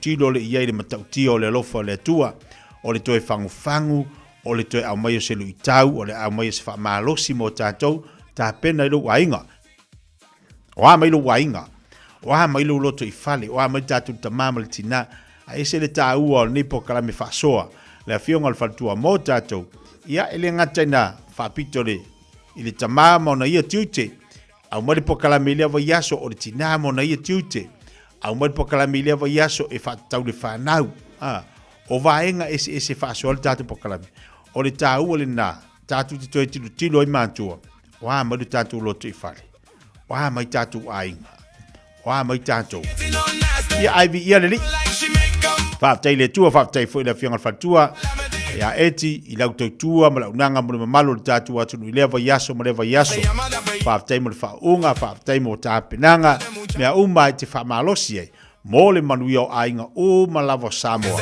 o lo ta ape i tawhai fia la langi. E le ngate na manuia i ainga i tono New Zealand, manuia i lato ainga i Australia, ai aso se vaenga o le atunu. Papea foti tatu atunu o Samoa o lo mafuta mai eli to telo tatou. Ia tau ina whamania tele le atua i lau whiangal whatua tina eti. Maua lau malos, maua whamalo longa le atua mai ato oi. Ya awau tiu te mau whaiva le ngate tono le kalesi o lua ngā rue ai ma le sunga whawhengainga ia e whapea fo i lau tiu te o whaiva i o lo whapena o na au mai ia ma whamalosi ai mo le lau telo le tātu watinu whawhetai ia leanga le leo le atua i atu oe ia masi fo i le tamari ngā ruenga po le sunga whawhengainga ia lo o lua ngā rue a wale ngā ruenga le lii toi turi tau mali tātu po kalamele le vas fau toi tu ta mai ta po kalamela ile vai as fou le aso lua pe ona fa fonga iai au ni ngali atu e share ta po kalamena i tatu ainga uma e te loi e ile si ainga i manuia ona po kalamena e si ainga watu lo pole tu ole ma fatia ai latu e a fionga le li ia o lo so sani te le mo tanto ia ai fa malo fa tai luas fu tolu minuto te dele tu la sibatasi tu fa malo te pa i wolunga tatu watu le fo lo mafuta man nei teme le tai au malo se fomoria malo fo lang mama le nei aso lu tatu ia au le o la solua e mo ia malu ke le a wa makanga kau sui mai ia tai le malu wa makanga kau fa mama mai au le malu mo tatu te lo ai wa sui tanga tala tiute ne va yaso wa le manga yo nga ye le weekend manga yo ke lo ai wa sui kanga kala e kiu ke le maruru mane mafan ia wa lele wa le ki o le maruru e fa maruru ke le atunu e pa o le me o le wa mane o te ye swinga ia o le swinga i o le tau le tu wa le tatu so i tu te manga ruenga pe le tatu fenga yai pa pe fo ia nai tamama le tina ma tu e mota malawa ma le lo le tatu atunu lo fenga i o la tu te masani era bana te mafuta mai idunga tatu pakame to e walo fatu fatalo fatu to tua ale Fiafia Mai ia pa to tua le Samoa mo to u ma level ni taiao tatu ai ngalo mafuta mai nei Samoa ile tatu tasi o tasi mal tasi famo te whatalofati a te utou. Ngā lolo ngō sai mā lolo usu. Ia ka kou ia tātou te reus. Io le usu le mea taua. Le tio foi fa mai i le upo le li mai tātou ia tātou te mata i le loi. Le loi a pisi yaku pisi mai al waki o ala mu mai. Ia ma le saina la ngā loi o latu.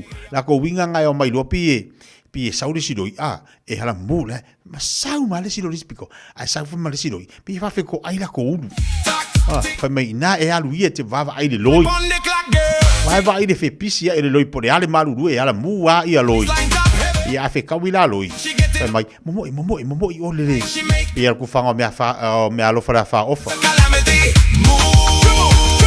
ma le fa vale dia man ko fo ingale fa mai kafkuri o marka ko apa ko varu marka ko kanga le sei o le bu kai ko kolor kanga le sa ia male kai ko fale ile kang suka pi fa foring fa penga is ke dia loi ka fe ko ai fa mai ia lo le ku manga yo le lai momo le loi e fe kami ai so fa mai le tu spa fa tu sai le pai e inga alu ku ye ke maka ya loi dale wa leva ngo supore loi anga ke moilo oi loi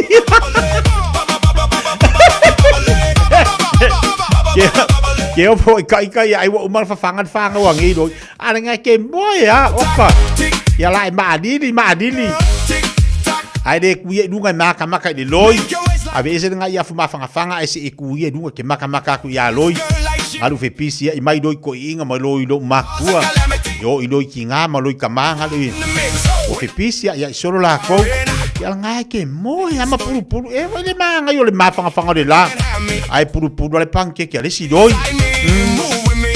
e uma enga waku era ku falo lo wa kaunga kafa mai dola ia e o sa kaunga ka o ya le kaunga ka le mo umilo e loi a wa leva nga kaunga ko lo o le falo lo ai e fa me fa ka ia pe ke usupo inga le i fia i inga le siopi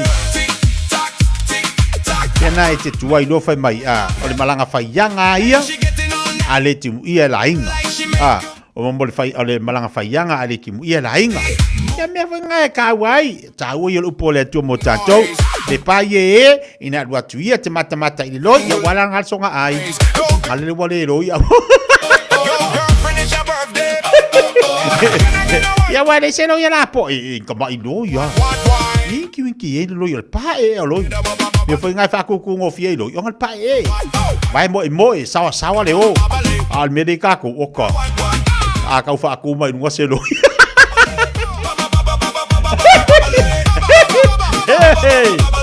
ki ga fa ya ka fukuri ala ko dai foi mai ale si malangka ngala sa ala ka ku fa ku ngo le si lo o ka se la po ole ma fa ya ka mai va le lo ga abre ma and she getting on nasty this girl like she make Aga mai ole pai ina e tu ia lunga mai la tu te mata i loi i winga la le ole loi la ka ko kala ngo ia ya loi la nga le banga yo le ka malulu ya la pai mai in le pai ina e tu ia lunga te mata i loi i anga me la fai i winga le loi ya nga la ka ko lo uma winga le loi ale pe ko ngore ki vai le makala loi sawa e ngwingu le ki wa le tatu te loi o Samoa ke le inga fa puro ka ko ki kaka ia ai ke ala ka ya wo makwa kumu mari ngukor ki poki doi e nga lo wala kwale e ka wa su ese nga ilo ia ai nguri ki yo e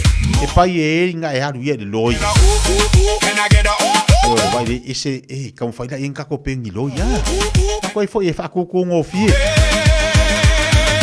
vai manga ia nga fai mai a fa pela la emburo fa que o corpo se fala vida o fado e a loucura não é lá coi fafo mas é foi vai pepe vai mama vai masau vai sawa e al melale o corpo mais fala ale fango com não faz mais ele mais o pipi aqui y en la jura de bandera de muchacho se la vio con dos amigos Kaba vai dar a galera vai. Mamãe, ai me fa mal male sei. Se o pipi aqui ai. Yang balon next to fa mal male. Se ko mai se si mai fa hoia. Se o ko lu ale. E vea como te sangue me se so ko lu ale fa fo mun ma ko fali. Luas fluiva minuta tele chula se matasi. Kaku o ya lo ringi yaso. Yo, fai fia. Aka. Mama saula wan. Pa vivianga musika si filo yo nei jaiao. Pela pana te mafuta mai runga tau tua radio Samoa malan Proclame Fiafia Mai. Ko ka ko Fiafia male aka uma. Pa vai sau puki, vai sau koko. Sau kofe, sau Milo. E masau lau kim, sau lau mori banga foi mo lau mod. Afa ku lau mori mai e kere ko lau mod. Afa ku le yo ese oloi afa me. Ba ama sau lau mori mai e se sa ko lau mod. E afa ku fa sul fang sul lau mori afa me de ko lau mori. Waka, aku fake ola iki lau mori fa me ring lau mori. Apa le tulas madasi.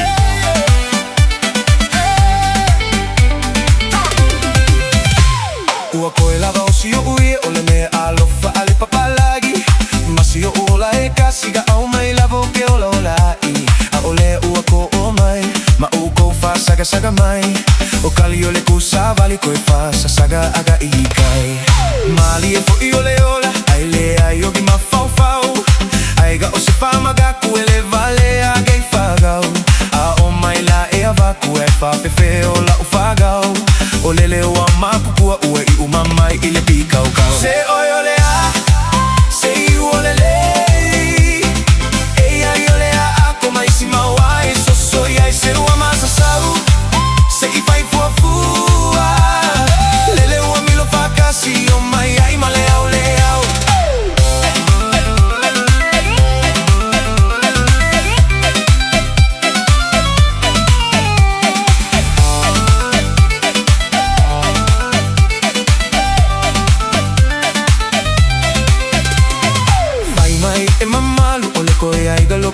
siga a ola le fo iwa kavali sava vali mai ai vai ai fika ka ama ka oka ikasi a ola le fo igua ka oka ikai ka kalago a ovala vala a ola le ua feko ai o faka foi pau mai male musika o iluga ole koe aiga ka ama ka okolo kolo a ola le ua fala la ole lima malaga si va fa agau gau ai makua pai e fai o feau ele iloa ele koe aiga koe lava o ia male tuga mau se ole a say you ole lei ei ai ole a ku mai si ma wai so ai se o ma sau say fai fu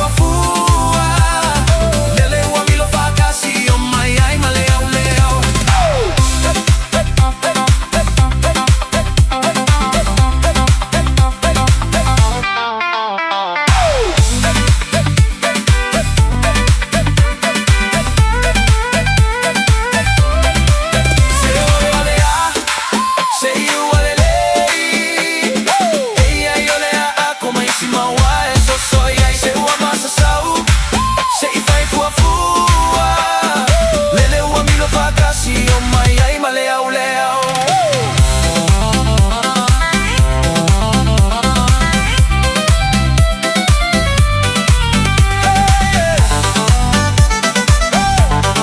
Reko pai la te I ole oea ole ala poa. Pai nganga umanga e usu dia solo yaso. Ai saudi kokongi makwa manga ia. Ia ka ole ala poa. Wa po nganga e usu ala songo fu e kaule des fala ile e usu. A fa pela ke usu mai da solua, usu la solulu mai da solulu a skofi mai ko mas fala ile. Yang e ala ikikilo. Ai ga o se fama ga ku ele vale a gai fagau. Ai Maria Lola ia leva ma ore ala iki o lele o ama se ki bai nisio tatu pa anga lunga tatu Proclame nei vai anga taiao tu sa fa talo fatu le mafuto mane pispena Italia tu l'italiolo allo fatu mo oi malai lo mafuto mai nai me ponne evo fa talo fatu nei taiao fo malo si fo lau de lei suli tu itau pe fa talo fatu pula vinaka Aptai le mafutatu Proclame alo fatu ya vui ya vui salalau o pua tonu ma suli inei nendi fiti ruf liu fatalo fatu fatel mafutu mai va malo tu fo ya tip te fa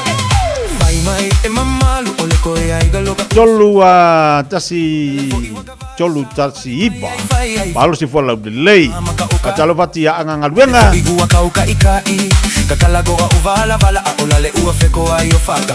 Malo si fo manuia. Malo fo mafta mai juna fo mua fafta mafta mai Brisbane Australia. Ina utali mo tebela wati le utoe luas ful male ono minute talo le chulu lase ful male lua. Beta male dunga la tele. Mai fai le mo te usa. Vai si pisi fo le neyaso. E ama tu alalo tatu pakalame awana tu dia lu sa ulunga le awala. Awana tu dia lu sa ulunga le tele. Olunga le awala tele loa fa senga to tele la tu ave tabale. Ia mai fo ila tu sa. Pau le fau tuanga. Mal tu alalo tatu pakalame tele loa. Alo ese mai fa le vra berunga le awala. Tu per tangata lanto. Ai loa na sefe oi mai fa le vlave. Saunga le mo fo ilunga le tele. Ai a fa pia o loa mana o se tuli lo sao. Ai te vai atu e fa le tonu wai lau tavale. Ma fa le tonu wai lau se fua. Awala. Ia tau tua nama tātou. Tau tua nama tātou nunga awala.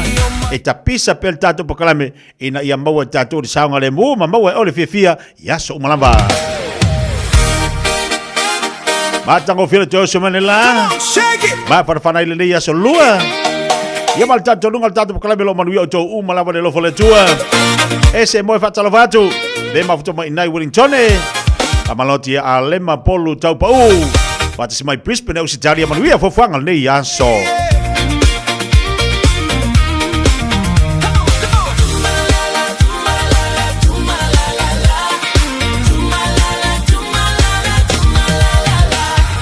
Mauga mau aluluga utoga fai watau fai pula. Oloya imale vai ele kau kau ele polo kakailuga. Suga etate no nofo ile malie osi uloto. E wila bana e fai lele ai fai foi si o feo lolo.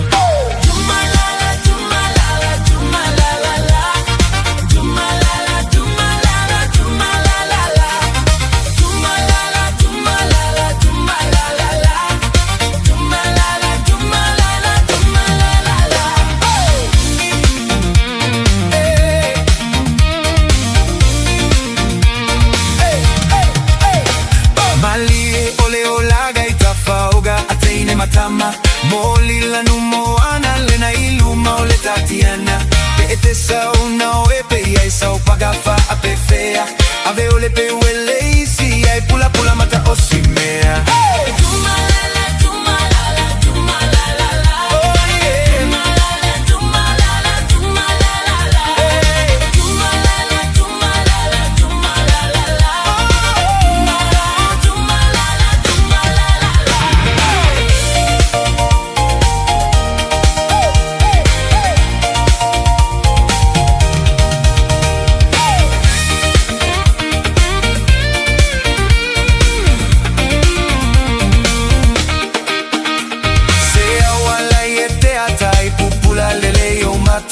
vai si teine manaya lena e tutu yo autafa vai ai talo fafa ai bibi ai lo mata au ai te mata valea nei te ua mawele mato masta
ngoi votu.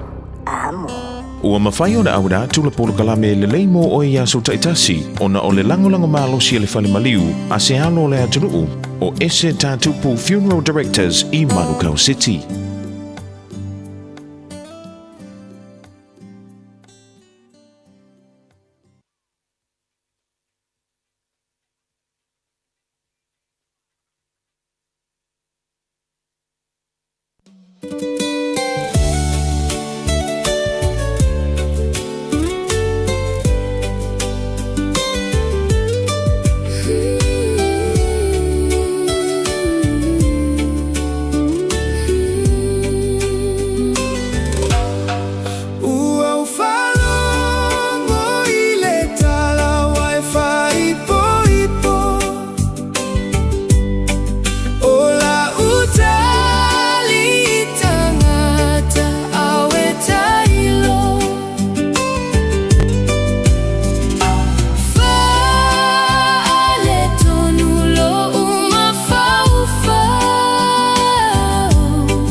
Oi, wow, falongo fa me wai fai pipo. Aliango fa karkariako. Oi, ai afuringi ya solua. O ma fa fango fa solo. Ya we no fono fa de fale. Ya mai inu la wipiti fa solo at fole tama tanga le uli lanto. E si di fa kupu mangaku la ya joy. whapengi la nga I whakarikali e le lua aso e whai se lua aso Fiafia e whalongo mai la le wa umalanga whai paiponga la so langonga ia po si au kau konga fu inga se mea ia la ko ipo ai la so e langa le kupu o ka ko nga me kupu e ki pe ki me le kupu ngai kupu ya ka ko fa longo ye me kupu ya be si ala kamala le o le ku ko ngiliari o fa ngal be ngai ma la ku o fa me ya le va ai fa longo aku ko si se fu langa ye va ai ko ipo mai o la sa fika la so lo ia la so langona Ola foi se ngai o inga ola e whaia. E ke koe vidi iai. Ia pe ke whai iai ia sorry ia. A whai o lo loto le wala varenga. Ia manguia o la sang. Ia po, wa mangkuale wa e wha manguia iai. Wa elei ka wa e alofa iai. Ia po le mea le la a. Wa abe ia sau text ke le ai lo de Fiafia. Yo, wa fa lo fa lo o le wa mau sa salu. Alo wa fa lo kunga o ka ma ka kia. Yo, la sa lango. Ta fa lo ko o le wa ipo mai o. La wa ipo mai o ia le la. Padahal waktu di satu bang. Ya. Dahil ka Facebook de ke iba mai ya. Ta ke musu ka kala de lainga. Nanga ka kia. Nanga ka kala lo fo ile lainga o ka ni ma fau nga inga o mai nga ke keli. Ai va mai lunga ta Facebook. Yo e. Te ke fa ia le a fa lo ko le wala ba nga. O ka wala ba le. Ka dia ma kaus ka mai. Ia po se do fa inga bu fa ko amaka. Ia ke wa fa lo kunga ia la wala ko se o. Wa upu ai ne ka ke fa nga ai. Ia ela sa fifiringa.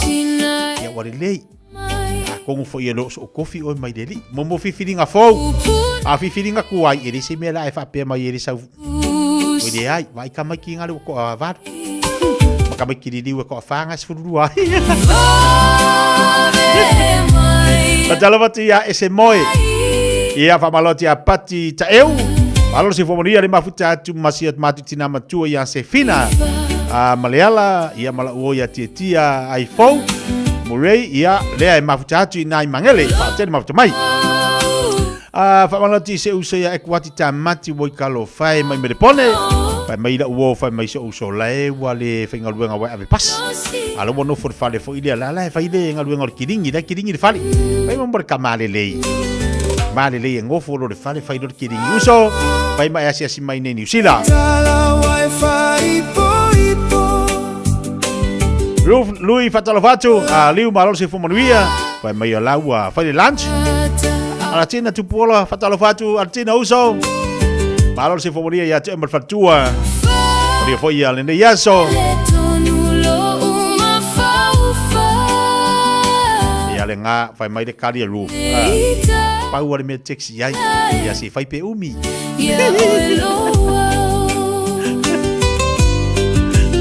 Vai pe umi nga me ku ke foi.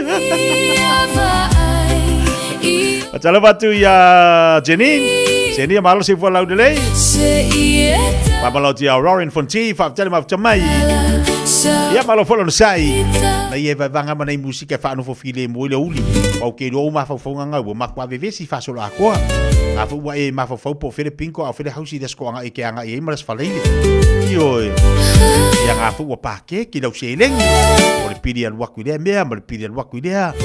Yo ko kongi le fa le pidi le mori. O kama ki nga ko kongi foi ma kama. O ya kama ki. Ai kama ki fa popo. David sui fatau. Malo se fo manuia le mafutatu nei Perth i Sydney Australia.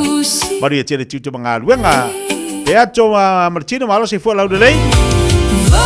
Alon fa malo si tutu mga luenga le fo yaso. Ino se malte belawati lo tu se fo maltasi minute. O de tale o le tu la ese fo male lua malo lava maftu mai. Fa Fiafia pena fa Fiafia ngal de Samoa o to.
O le ese tatupu funeral directors o se fale maliu Samoa o le tali foilea o taimi whengata o na o le malanga al maliu maleoti. E mawhai foi o na latu awina atu ma awina mai tino maliu o e pene mai so o se atu nuo lalolangi. Mala auno le ese tatupu funeral directors i le lua o na lua toru fitu o. Lua o na lua toru fitu o. Pea fiu ane ele se fulu malebalu Norman Spencer Drive in Manuka City.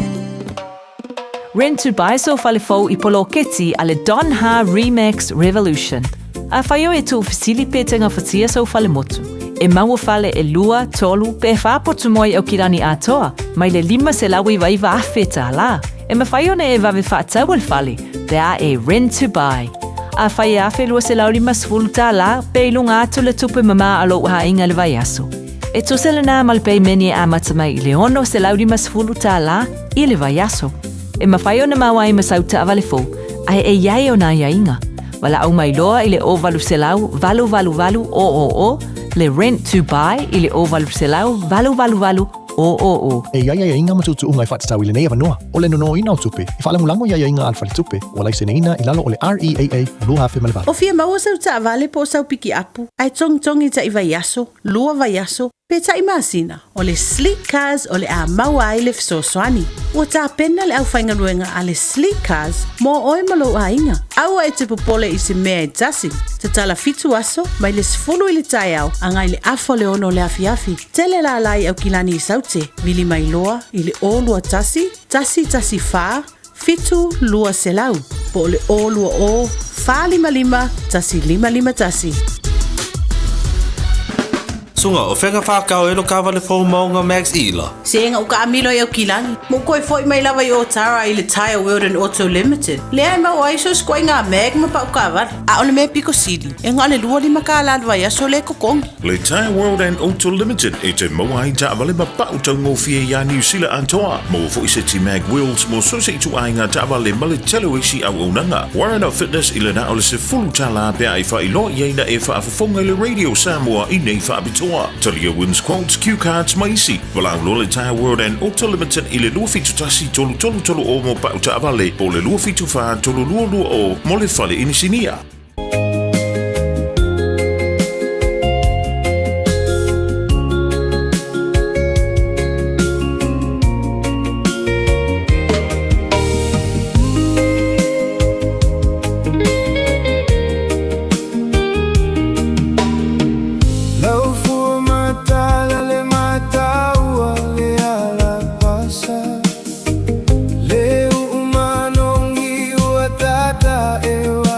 Sa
Tolo minute talo le July se fumole lua. Ya pele fa fonga ba inisi nao tatu musika mole malo tatu wantunu ba talo fatwa I le au fai upa wi kalo fai malo ngo sai malo fa malo si fa wina tani yeru fa talo fatu tatu poklame nga to le fa malo ti solo malo la nga lue siniva polo fa ngarilo fa talo fatu le fa nga ole tatu tu afereti ave fatili ya malo le fat semai nai sini au Italia moni tele tiuti mangalu ngalo fe ngai ma auto malo fa malo si ya baila do afa fo le ya soa ese le yo le li fa maon yo le tu ya ti tanto la pu pinga malanto singa lo tanto wola ya mai se ale tapo inga ne tatu tamam tina matua to telo tatu matua ilo ma u tatu pokalame ia tulanga I no foanga ia mai se o pitonu o lo to mawai ia ai avatu fala uteli lava le tatu fatalova ma le tatu faafilioa I malenganga o le faafetai le pokalami ia te outou I outou faiva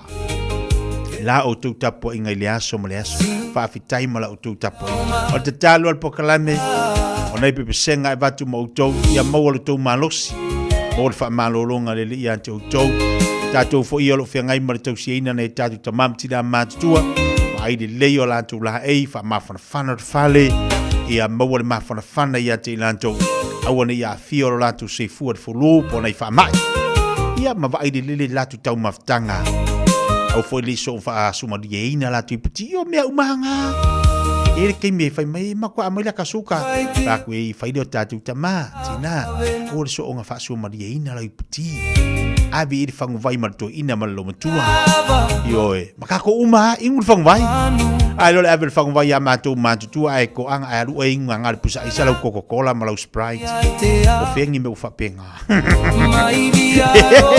e le vai a makou makokua ae alu oe faagakasi ma le pusaʻisa ae igoe lau Coca-Cola tatou nu le tula se fulu ma le lua usi me le faafoga le toe fasalauina o tatou tala mai Samoa Usi mai alau whaafofonga o le whaapoponga fo ele nei o talafau mai Samoa. Awina sa o mai mo oe e lau leiti o whalongolongo le Radio Samoa. Tasilima iwa tolu amo. Wa tātou mafuta ile nei fo ia solua whaaferoa I lo tātou o tino o usi mai alau whaafonga. O le no fuanga wa o ngā leo le malo o Australia le stete Queenselani e tā ua o Pick and Bar Training Hub o lo o tāpena pena ai leo e toa lima mai Samoa. E ala inia o onga wale sauni ai, e whaatino o tiute o le porkalame a malo o whaatasi, o le tausia o le file mu, po le UN Peacekeeping Mission. O whailoa le mtanga ruenga o leo whale pui ma le toi fuata ina. Le whiriwhiri o ia malu o le malo. Ma ua mawai leo whainga I lima se furu ma le whawa li ima te maita I leo mai le Pasifika. Ia tunu e pe o Samoa, Kiribati, Fiji, Timor-Leste, Solomona, o Vanuatu, Tonga, Tuvalu, Nauru, leo wa suia le ingoa o Nauero, Papua New Guinea ma usatalia o ofenga I nei maia o onga, mo le umi eli mawa yaso. O whaeroa le pūlenga o ngā ruenga whaeleo le malo o usatalia le Australian Federal Police, po le AFP, o se no fuanga o tapu vai tasi ia o onga, I le wha moe tā ua, e ta pena ai leo le Pasifika mo le ofoina o le puipuinga ma le tausia o le file mu. E le ngata ia tunu o le Pasifika e whaape ai le lorangi, e ala I le porkalame o le tausinga o le file mua malo o fatasi. O le tau amatanga o le masina le nei o aukuso na te tala I lea o onga. E le sui whailau tusi mo au nanga o le tausia o le file mua malo o fatasi. O ia le o Jean Pierre Lacroix, ma le fautua mo ngā ruenga whaaleo malo o fatasi. Sa awai fo I masui o mtanga ruenga leo mai atunu o le Pasifika.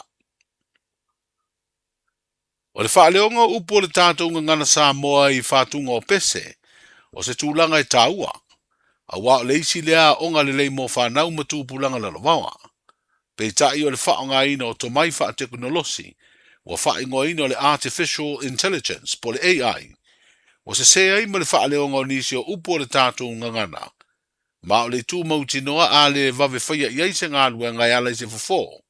E le whisiringia, o le a avea le AI ma se isi au ala vave, e tupu waini suinga fōu e se ai le whaaleonga upu o le tātou ngana. O se lu I tau malosi lea ua mōri mawina le nei teimi, I le sawa ai o le whaonga ina o lea whainga fōu wha teknolosi, Ma sala lawai ma le te o whātunga o pese wha Samoa. I awala o viso o ta inga ilunga o penga te wha ilangi ma ua wha o ngā fōi. I nisi o awala masani o wha asaralaunga.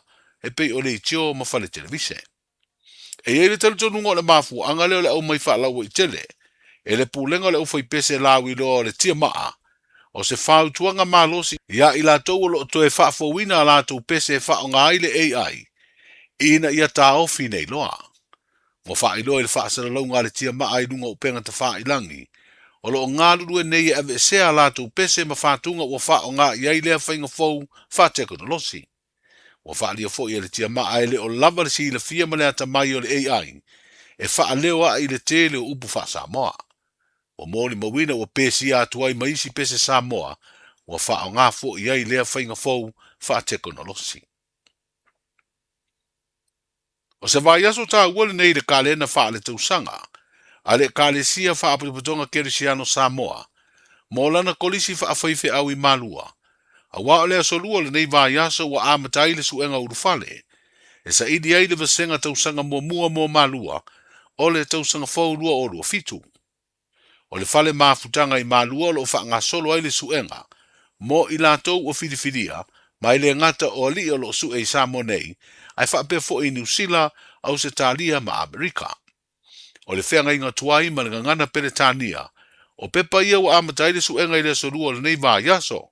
Ai o le asolulu, le aso muli o le asu e nai le pepa o le whenga inga fau. O le suenga urufale mo le tausanga le tenei e to lua sifuru ma le iwa na pasi. O le wha unga o le suenga urufale o le nei tausanga o wha moe le a wha loa e kolisi wha whaife au. I le temi masani o le masino o ke topa, I le tuana iai o le aso sao tamaiti. O le masino mati o le tausanga nei, na amatai o na sueina I tonu o le kolisi whaafaife au I malua. Le whaelonga o le Doctor of Philosophy, po le PhD I le mata upu silisili, I na ua pasi ai e le whono tere na usuia ia me, o le tausanga le te nei lua o lua lima. Wa vea nei le tama I tai o heilani eniata, o lo si le fia le to tele lo na suafa sa avei ma tausala o Samoa, o heilani kurupu, ma wha amasino e tai ulu le ngā luenga, o le asa I di aise tama I tai avea ma tausala Niue au Australia, po le Miss Niue Australia.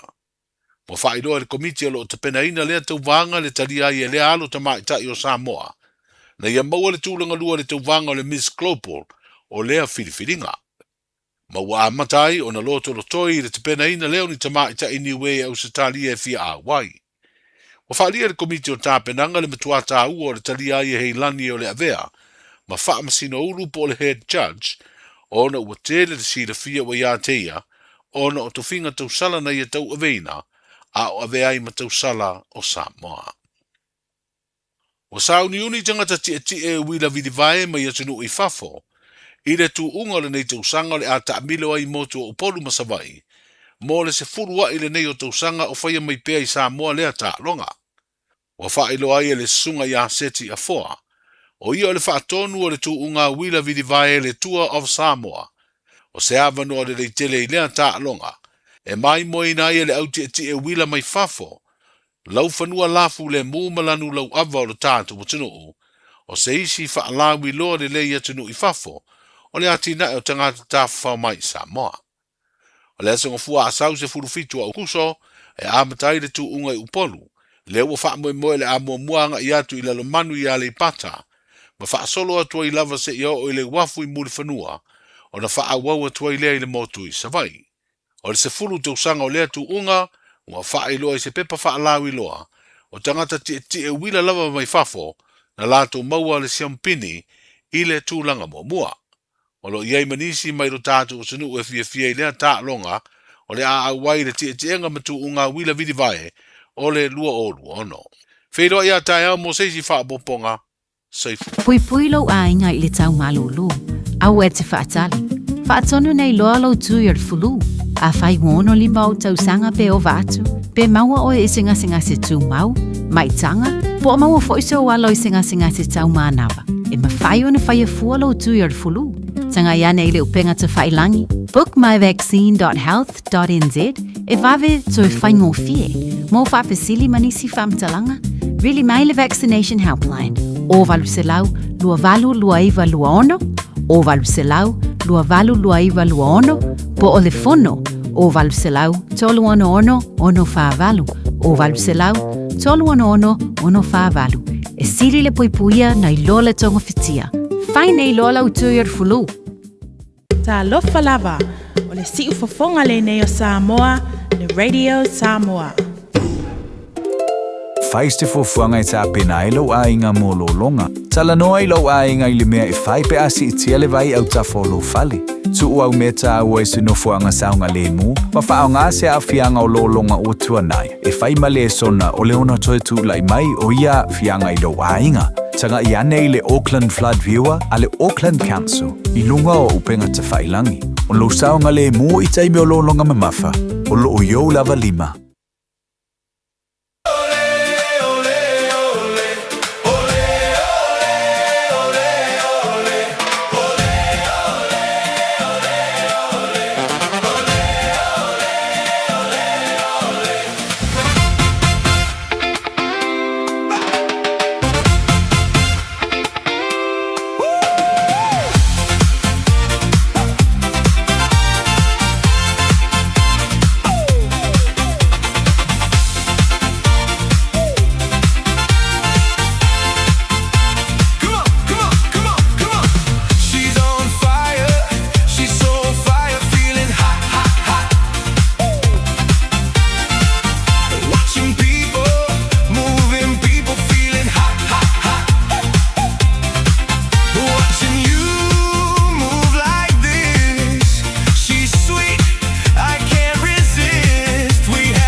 Lua minuto le te nei ia le tula sma lua per fa fonga mai ai nisi nao tata pokalame na tu mo ole nei fu te meloli. Doi fa sala bino tatu tala mai mo per fa fonga ai ile te tua mo le nanga le fionga ngal mana tipi au tanga vaia tala o to melo tupu tolo le tatu wa tno. La foto wina ti a pa tali tu le fitu ile Fiafia Mai. E ole te walunga leo le tua mo tatu le nei yaso. Ai se mai le fa poponga mo le sa tali tu le valu. Ia manatul na wanga ia tu le tatu watunu I malo longa tama ftanga. O le atu sa fanga ti tu manga ruenga le fiaso. Na wanga ia tu tono fana inga ia tu e faisi na tama ftanga la tu. Mo se faisi nga malos. wale fia ngai tiu te mga luenga pa malo at foi ati la tolo fia ngai ma ngā luenga i tu tonu o whalwhinga luenga te tasi e ngate mtanga lunga le malo pisiliso company o lau kuka ma lau ngā sese i tonu o whalainga ese pa malo atu pakalame atu tau tele whalainga o lo tau tuaina o tatu watunu whaatasi atu i nei le tatu pitonu i nei le south pa talo whaatua i le save with love i o e tasi na unanga o lo tau tua mai manureua lesi tau tua i nai manureua lo iai ele Evelina i ai nai Glende whaatalo whaatu tatu pakalame ia isi whare ai ngā tātou i nai manureua o tale maua to telo i lātou ai wha malo atu a wha pelete maua mai le tātou pakalame ia mawhai ana e comment mai lunga le tā Facebook lunga le YouTube o le Radio Samoa ia wha leo fo i leo le nganga wha malo ia tau o lo wha penan wha ngai mana ngā senga o tomo whtanga ese o tawa lava la tau lo i ai le tātou au nanga matau tua Evelina ia ma le whare inga le fo i ale Sandbell o lo i ai la mai niso i la tu fui o lo whataua la tau whare inga i luma whanoloa lau whakau ke pua ia o le au whatau fo i lea mo vaisalo ia o i la tolo o mafuto mai le nei teimi o le oli whatalo whatu ia o le Tara Market whatalo whatu ia veline ma le au nanga fwema le tautua o lo mafuto mai lunga o le tātu pukalame whatalo whatu ia te utau ma lolo no sai i whatua ia veline ma le tātu o nanga o lo tuina mai le telo tātu o lo me Samoa ia se atu le tui sifa o kilani lo mafuto mai ai ia o ngai o tau o lo i fo le tatu utoa pa malo atu la o nanga ma tau le utoa pa talo fatu tatu pakrame ante utau le ala finga luenga ia o ina i le San Perry o tahuhu ia tasina o le fo dingo le sfare ainga i o le afo ilingo le sikako fale ainga ia o le Dora Lady Dora oka o kia ngalo Lady Dora pa malo atu le Kinas, take away, la lei, Kinas o China, ya lei o le tasina tatu wharenga nai manreua. O le au nanga mara tua nai le Avondale, o lo mafuta mai foi le tatu toa, le tasina au nanga lo nai Avondale, whape foi le tui Samau, e le tatu au nanga mara tua le finga Samoa, mara tua ia Liz, mara finga luenga. O nai le tatu Manrasco, lo mafuta mai le tatu tui Samau Manhattan, talo fati ia te autou lo la wat fa malo los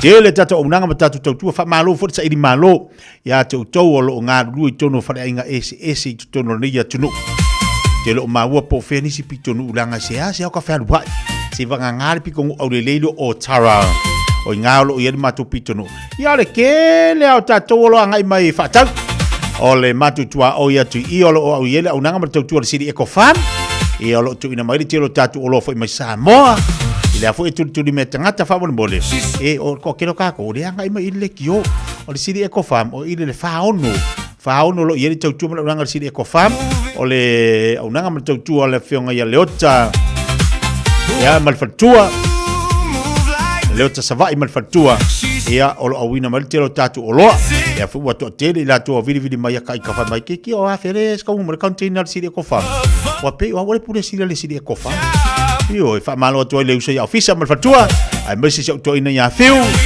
ya o nga lu to na nga mal to sili kofa ya male la to wa una nga lo tele tatu lo to ina mai ai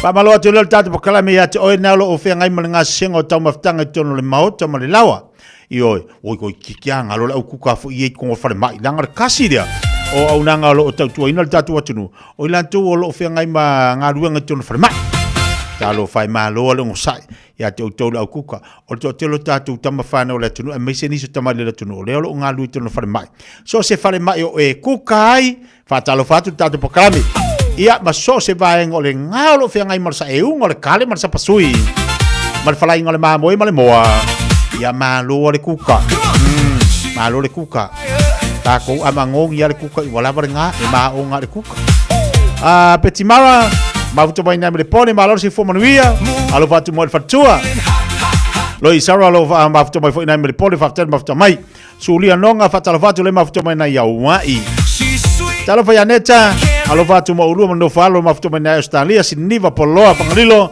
Whaatai fo le taulongorongo mai. Puna le whai e kuasi whatalofatu le nei vai ngaleso. Lisiana leolanga, whatalofati a te outou mālo, wha mālos. Ia bese la te olo mafuta mai tono tātou ngaruenga whawai Australia, mese fo New Zealand nei. Nei whawhiwhianga mo nei fo i waianga le oli. Puna lo whai e kuasi whai mai au le ia o Tara.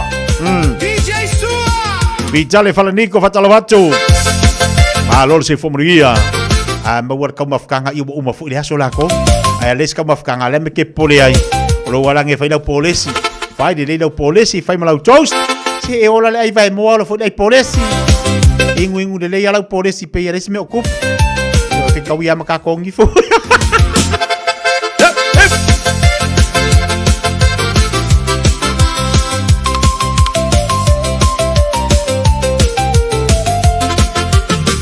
Leo laga nei ualasi Le ai se file muna o le tagi Mana tu ile a mataga Na olo i mata o le tagi O te tuina tu o e te alu Alu ma avelo ufatu Tau tu ana upu matala Na tu utaliga atu e mama ma papa Galuega fava i taimi uauga mo aiga Feso so animai i taimi ole mativa Watu lelei ai le tele o aiga Galuega fava i taimi au setalia mani usila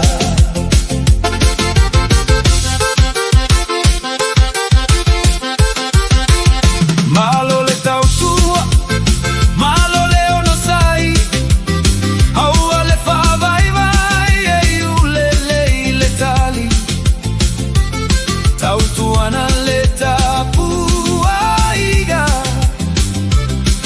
Anai matua ma aiga Ia teu ilo loto pupu ma fotuaga Sata uia ita penaga o lau malaga Ia e mawale loto mawalalo male alofa Famo muale atua e pui pui lola Galuega fava i taimi uauga mo aiga Fesuaso animai i taimi ole mativa Watu lelei ai le tele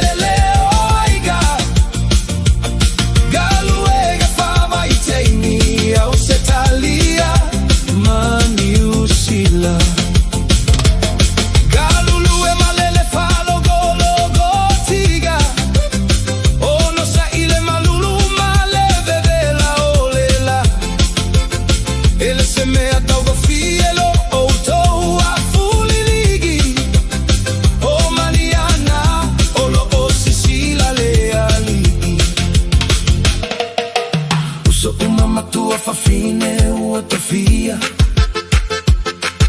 via le atua tali le lei na manuia ya awane ige galo se fa afetai e fa fo ile atua lo tato matai galo e gafava i taimi uauga mo aiga feso aso animai taimi ole mativa Watu lelei ai le tele o aiga Galuega fava i taimi I au setalia mani usila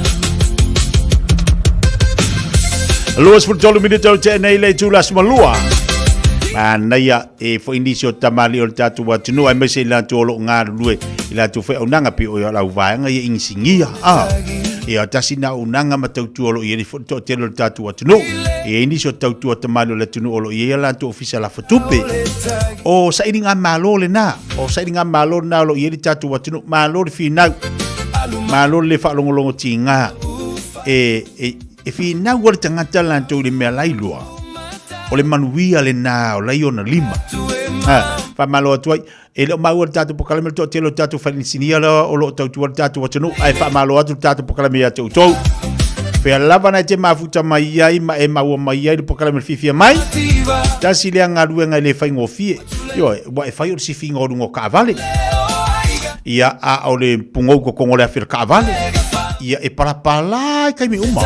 Ai waira le maanga, momo le parapala i rungo se lengi. E parapala, ala e parapala i rungo se lengi. E fo ila tu e tautua wa whai ala tu whalinsinia, tautua i lea tunu. Mana ia fi nau. Ke lo le kungungi. A ile ora fi nau tele i luade lang a tele lang ona le tau le atu. E fai ala ukala langa isia wole anga saungi o le makwale le i ora kukarkanga. Le fa fonga mai so ya kalama. Alo fatu para le usia kalama ma fatu ya vai. O tangata o le kuka wale le i ora kuka. Ai saungi nyusila. Saurola ia lea. Fai anga me wa me kebilangi. Ko ai le i ora kamu karkanga. Kuka kamuka. Momo le tangata e fi nau, mo le tangata fo ilea e sa iri malo, o le tangata e va ai. E latu le maila e tasi e aluaku arko e maisi maila. Mo le tangata fo ilea awan e muta le songa le mafofau. Ia wa fo ilea ilua e tele ava noa ma me fatino ni atunu. O le taua lana. Ai la ko fa ile me fa pe. Que kilo kulisi me fai fungo fai. Ala me ma fai tangata me te tolu tai fa ai me fai ka. Malo atu o se wole kalama o tangata. Nga sawe e kuka. Al mero le leio le fai ngo momo tek fai au ta fo fale fai le leio fai ngo pa. Ni ngala tala fai de mo tangata finau. Yo a ko fo ida falai mo ngamu. Mo me la kasira kwa mo. Wa kula falai lo mala nga mo makua i sekia. Dalo sia to tele tatu e fa pena. Ele stangata insinia ya la fu e a fu. Le lang fa tabale. Ya la fu ele sta linia te ye fa ngo o me ai ai. Yo e comfort e te ro tele e fa tama ai nga ina tatu ele tu e me alofa mataleni ai. Ono tatu ele se mete o songa songa.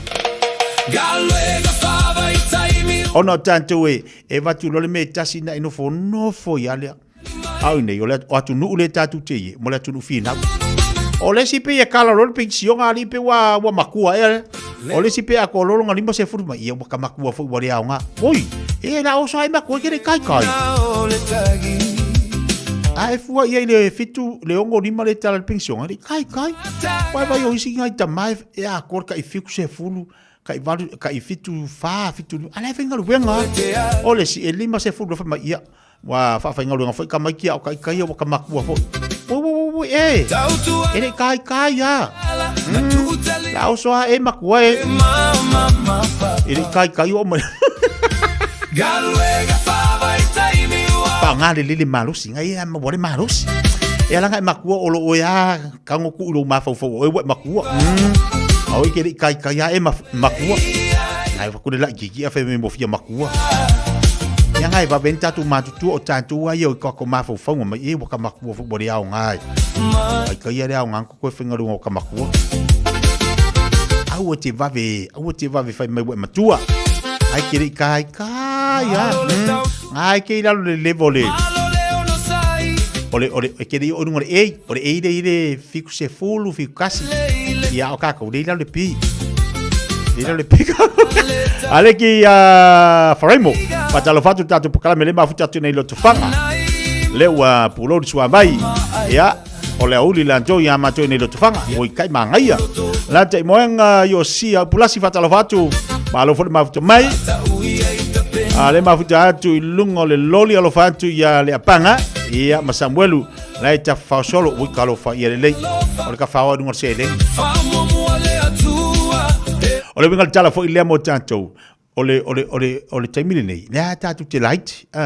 le ata tu te lai te tai tatu o le level tatu matutua ai o le si o le lima se furu fa manga kulunga lima se furu sa vali vali aku ya ngo se furu fa mai ia kemi foingi ya fa fa ngalu ngamai kamai ki wa nga kamai ya maku ia le bongo fa maku o e kiri kai ya alu pe ale se singa ngalu nga fu de king fu ai ma e saru ko kai ma e ia mai fai me fa ngalu malos o si tangata ta ifitse furu la ave pasi o si tangata ta ifitu lua au la ave lodi o le manga yo ia mo pension ko mo nga luanga le kupere ave lodi o ka se manga yo ngani mo le e tele me alo fa matale ni le amele to motato ai ngo ka ko ngofo a me nga fa ko ka ko le loi ke o ka me le loi ma ko la ia fa nga luanga pasi o mo le pasi le lei ai lo le fa me o kako maku ai o ka se kako fa mai mau pensi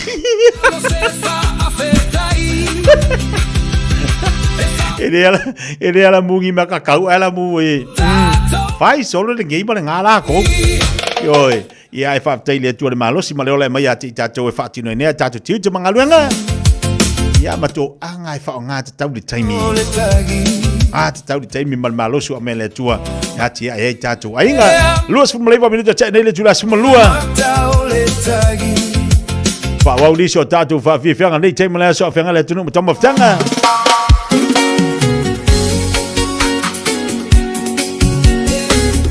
la to mala volo fe ngai manga duenga ya iso se matata le ni yasu malor fa malos le alo tiuti le alo fai vo e fe ngai ai ya fa pe fu na tino fu no fu fale ma fai le ainga ana ya tele bekim le fale solo fa malama to esui il moeng la u kanga me fa fu le la le manga ye ma fan le se malolo na le felua ia ma fai nga duenga a mosa Robinson fatalovatu dat bukalame alovatu le mafutatu nei oneanga ile fale polisi pa ilai ia wa mea yo ai do se polisi zeki iluga se lau uapuaina lo na manogi ele sao e peio se te ufugala au e tu mai luga se lau iluga se lau uapuaina lo na manogi ele sao liu suavai se mea ama fai ai ona feilo ai ua so o levasa ma ua pesi mai le matagi o te fa amoe moia oi o le lave ai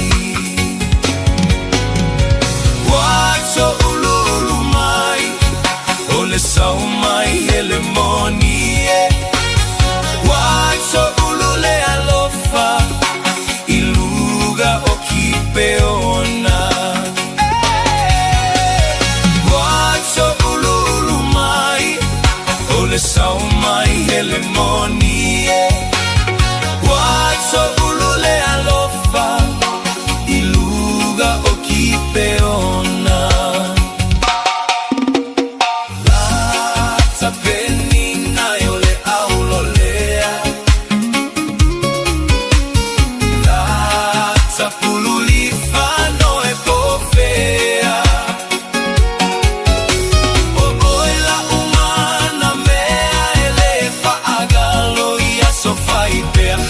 Fiafia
ti ngalo ni fo.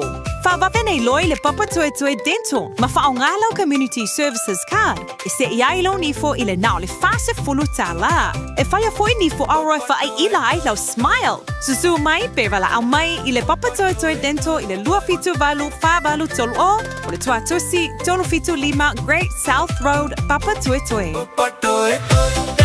Smile every day. O fia maua sau ta vale po sau piki apu. Ai tong ta iwa yaso, lua va yaso. Pe ta imasina, o le sleek cars o le a maua ai le fsoswani.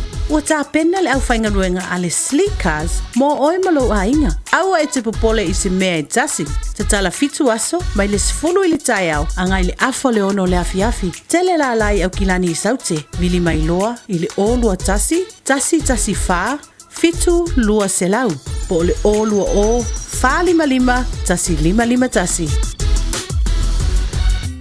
Mo tupe whamo moni Samoa, mana tua loa le Pacific Easy. O loo whawau pia le tāru whapitoa nao le lima tāla te tongi pia whaunga ina le Pacific Easy app e whaatino ai au tupe whamo moni mai lau telefoni Fiafia Mai. O loo awanofo le tātu direct transfer ti posi mai ai au tupe le tātu account ma whamani aina fasili lupa le telefoni ma whaatino la whaino lau tupe ai nga whapitoa. Mo le tongi no pidio le mai, mo li te ngā tupe so se whare tupe Samoa, pe te tongi ni no ngā tupe le numpi wha Samoa Housing Corporation, UTOS, Samoa Land, ma so se au nanga Samoa, o lo mawhaina whaatino uma i tātu au nanga o le Easy Pay. Mo le silifia, o whaasoponia so se vahenga ni usila i o tātu la la, o lo awano fo i o tātu ofisa i o tara mamangele, pe whaunga le Pacific Easy Mobile app, po le direct transfer, whaasawa i lo taimi, ai sili atu na whaasawa i nau tupe wa taunga tāle penisini. Mo nisi whamtalanga wala au le telefoni o Varselau o Tasiono ono, po numero masani au kilani o le lua fitu ono fitu iwa fitu wha, ma le lua fitu ono fitu iwa maru wha, Pacific Easy o lau paanga mo tupe wha mo boli Samoa. O le Casa Beds and Appliances, o le tali o umanaonga, i o loa e whaatotonga ilo mauta, ini tau le lei, toe ananga tā, e mawai moenga ngā o si tutona ni usila, wha apea se tino fōa le potumalo lo, lau ai manofoa, TV, la au pese, usa aisa, masini tā lava, telefoni Fiafia ai, maisi. A fiu ane loa i le whawhituwha Great South Road o tau, po le tolo fituiva Great North Road i Henderson, le Casa Beds and Appliances, telefoni ovalu selau, lua, lima whāwalu, ovalu selau, lua, lima whāwalu. Talo whalawa o le siu fonga le nei o Samoa, le Radio Samoa. You can I get a what? Can I get a what? Single ladies, I can hear you. Single ladies make noise. Te vole wati leo te luas fulu male familu te onenta leo leitu la etasi. Se manisi leo tatu wharinga lo tonu mai lungo le tatu tautua. O sa ili si Samo oe malu ainga o le Enterprise Motor Group manukau o lau whatawale whamoina. E tele tawale mātango fia te whiriwhiri mai iai. Tele so sane lau whainga luenga mo oe mo se tawale tala whiangai de lei. So mai la ia lele lima on the fitu Great South Road i nei manukau. Pe asi ane upianga te whailangi o le enterprise.co.nz. Wala umari telefoni o le over se lau lima o lua telefā. Over se lau lima o lua telefā. Tātu telefoni wala ufua le nai leisi tātu pide tutongia. Ila unama tutua ale Enterprise. Enterprise Motor Group manukau sa ili filifili ma abi loa lau tavale. And the girls they say que estoy buena. They all want me. They can't have me. So they Mana tua le Casa Beds and Appliance. O lo whanga solo le tele o lantu pa ue seki o moenga. Pa pia foi a seki ono foa, TV, telefoni mo le tele o loa. E te mo tonu lau ranga ma le tautua a le Casa Beds and Appliance. Whailoa ieina e whaafonga le radio Samoa lana tautua. Mawele se mea lofa mo e male inga.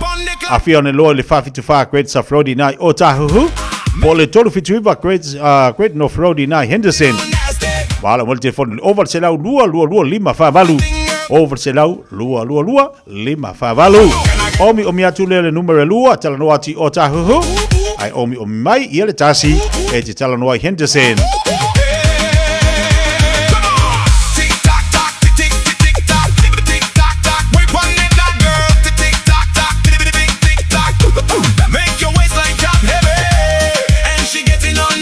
Isi rao tātu wharinga pena tūne mai lungo le tātu pokalawe nei vanga le aso. Ia a o toi tari wa tuale atu nuri whauina o lātu tiu te mga luenga. Ile nei fo i aso. E iei le aso le na sa o le tātou nius mai Samoa. O to telefo ina ia tatu paanga fisota mai intia I wharimai le intia. To tele rau latou fisota mai la wailunga tatu pakalame ma mori mea latou alofanga. Ai maratua I le tatu New Zealand sau mai Samoa. I le vai aso te atu nei. Lena taua mai ai se tasi fo I o se tasi o si ngā mai. Po se tasi o tamali I lena tatu whalangolongo I ai. I lana mori mau. I le maua I le kānesa. O si mai ai intia. O le mana ia ia la uno fono mo tu whalangolongo I le mori mau. Whai mai ua alu ia whaangaino vai lau fo I lea I tu tono intia ma tonga fitinga. Wai atua. Alu o le stage 4 ia lea le kanesa. Wa whalongo atua tinga ina. Ia wa whai atu foi fo mai I le tala whaanono ia te ia, mare tūlanga wo ia ia lo na ngase.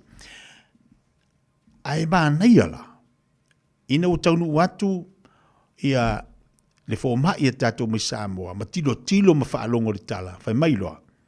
Aua ne I toe whaangaina, bai la au. Ai o mai tato si mai lo I le li. O le tala na le New Zealand sau. Aua ne I toe whaangaina, vai la aua fo mai. Ai, o mai lo tatu si mai le li. Le nai whaafonga I ei mo whalongolongo I le mori mau.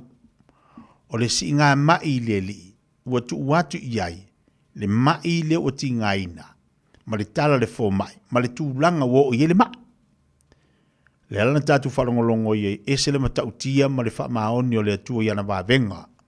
Ai maisi o le whaamalo le atua. O le si ngase ngā alu I le atua. Ma le whaatua tua ma le taritonu, e tā pena I le atua, le vāvenga mo ia. E saunia I le atua, I aso, ma tausanga, ma tue whaapopo isi masina, e ola I lunga le whangairele, peso I fua I lunga le whangairele. O le winga la lautala. E ei teimi tātou te whaalongo ai, I tūlanga whaapea, pea o na sau se tala le whoma I se ngase tū ngā, ai maisa le maile le kāngesa sori. O le mai lea leua pe o tatu te tilo I ema tatu wawe. E ta ula wa afiel tangata. Whai mailo tatu o maili wha oti. O le si popole ngā tatu. Pe ta ula tangata wa afiel ngase lea. Popole loa. O le se wha moi. Wa lava lea mori mau. Ma ila tau fo ina afiel lea ila ngase o kānesa. Wa ese to ina kāngesa. E whai ma mori mau ola. Ia I tatu. E tonga fitinga fo mai malatu fo isa I dinga. E ia le fo mai o fo mai. O ia na whaia I tātou. E malama lo tō se fua ma lo tātou ola. Ma vaenga o tātou tino. O ia na e tāpena ina. Le isi awa le sili atu. E malo loi oe. Ma manu ia ia. O le mana ia I o le mori maulea. O le mana ia I o le mori maulea. O le mori mau o lena tātou whalongolongo I ai.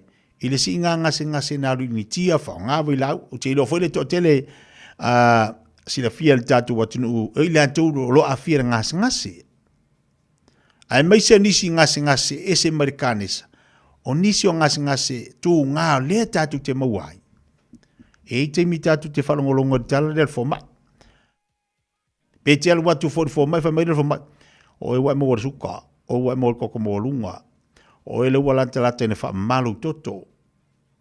O le si whai mai le whaamalu koko wa, pore ko isi wha moe. E tonga fitinga, o me ngā taile I lor tangata, ngā taile malosi, ngā taile I lor tangata, e tā pena I le atua le amatanga, le si amatanga fo. A mata fo inana tupo I vavenga le atua pe tātou whaatua tua matari tonu, I le atua soifua le tātou te au ne iai. Ia. So sani foi le mo tātou wai. Tātou umai mo I mai il tino. Tātou te oe vali fo mai. Ai awha peo e ta oto le ne yaso. Awha peo e ta oto le ne yaso. Au e whalongo ina tūlanga whapena. O li pote le fo mai. Wa afia le vai ngolo tino. Wa le vai ngolo tino. O le whapole a tātou. O le whapole a tātou. O le me tau tātou whai. Avi ese mea ma mafau tātou mafau whau. Tu sao tātou loto I leli. Sa ili fo mai o fo mai. A whapena whai tātou e le atua. O le halme la tupu. tātou te si mai fo i le. E ala na le tupu wha malolonga ma wawenga le atu ia tātou. Le ango tātou e masalo lisi taimi. O tātou e pe fōringa mai na una oi. E vai mai o la e tātou. Ai le ui e loto atoa. Tātou tonu. E se le maanga i o le mori mau. Mau kausa i diar kako ni usinga mai. A le maanga i o le mori mau ngā i le mori mau wola. So sani mo tātou. A wha mai lor fo mai e ia. O le mea ia. Mire o koe anga se mako ukong fikinga po le mga u whakarikari. E pule le atua le ola. Pule le atua le ola. E le pule se tangata e pule le atua le ola. Ai ala fo ina tātou mawe tupu whaulawe a tātou o kākut whakamala. Tātou le whatamala. E o mai lo popo ngāma ma me tupu rolanga kako wolo i le li. Ai a kako malolosi ngi fiu le li whakarikari mai kako. E fiu le li e wawai mai kako le imas kako wo le li. Wapai fo ia. Le o langa mal se ifuanga. Ia nana. Hamal si au fui mo tātou. Tātou ainga ma tātou umalawani ia so whenga tiutu mga luenga. Ina o toa sifuru lima manita talo le tula tasi. Patalo vatu si osia tuputala. Viane prala. Alo vatu mo oe. Patisima ia le sa alo vatu mo oe marainga. Tui uru ese. Ia uri ese fatalo vatu. Tele maftu mai. Ori tele ia toa tali watu i tu te foi ma faiva. Pea ona whenga ima le tātou wantunu ui le nei foi teime leaso. Mai al tātou musika lea, ia ona se bailola ia lea, a vatu ia al tātou pukalame, lui tau whanehanga, mo e maule nei aso.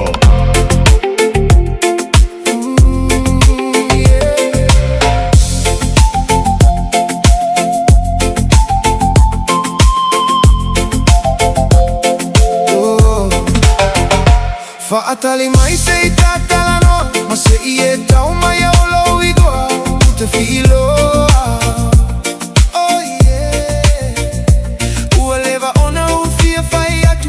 Fai gata tele ia te a una yo umanatu. Ona one tele lava o si oma na ala ina ona na olo alofa. Oh yeah. A fai ole a so manatu o mai lau telefonia te a uai o uviliatu.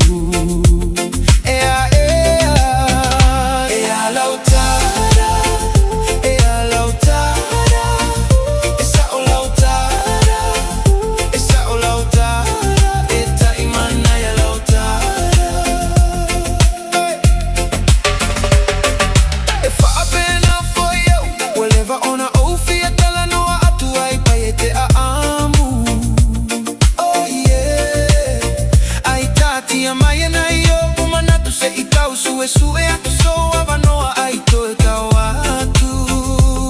Oh yeah. E ua o ile lagi lo oli oli. Masalo o ila ba usi o tofi o la utalamoni. Oh yeah. Ole a ole masalo salo. Atonu e te tali mai o manau ile nei vai aso.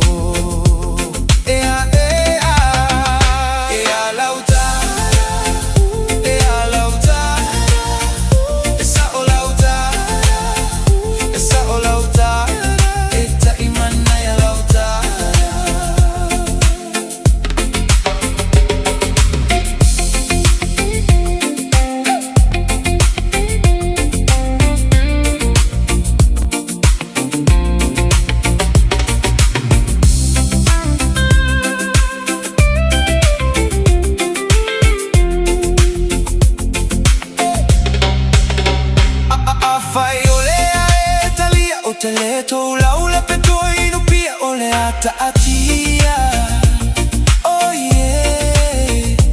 Aya fai foi ole asotala. Ayo ya tu ile mala mala masa upua. Oh yeah. Ayo ki ai no male me o ke lei fai lava o se me fa pe taluona ola. Oh yeah. Ai ko suilo o ma fo fauga. Ai fa o ma ai lo male kisi ai kaso sola.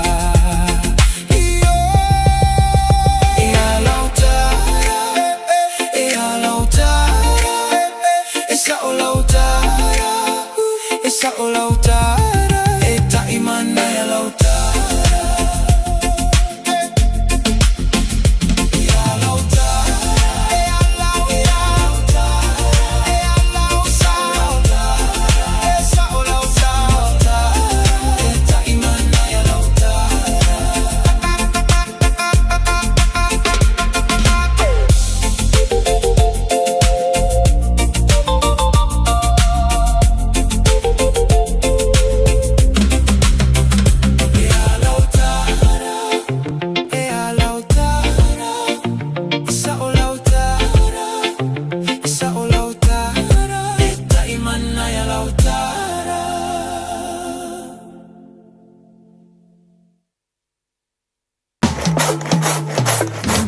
Radio Samoa, Lua Lua Mai, Fiafia Mai.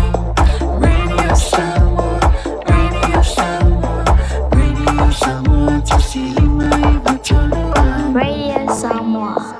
Talo for Samoa, or Mr. Cowboy Lene. Fafafonga, mamai mo mai pea ile Radio Samoa. Yeehaw!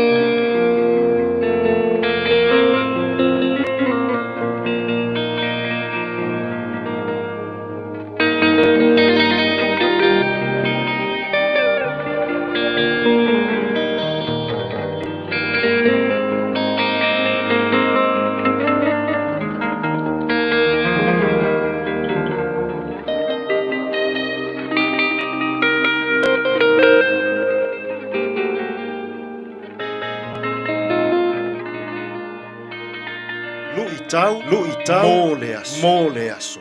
Whaalongo, whaitotoa vāte. Ai le whaatinoina. E tau le finangalo le mālaia. The wide gate and not that leads to God's words. Mātaio, mata upoe fitu, ole foi upoe se fue lua se fulu maleon. Ia o ulu atu i le whaitotoa vāpiapi.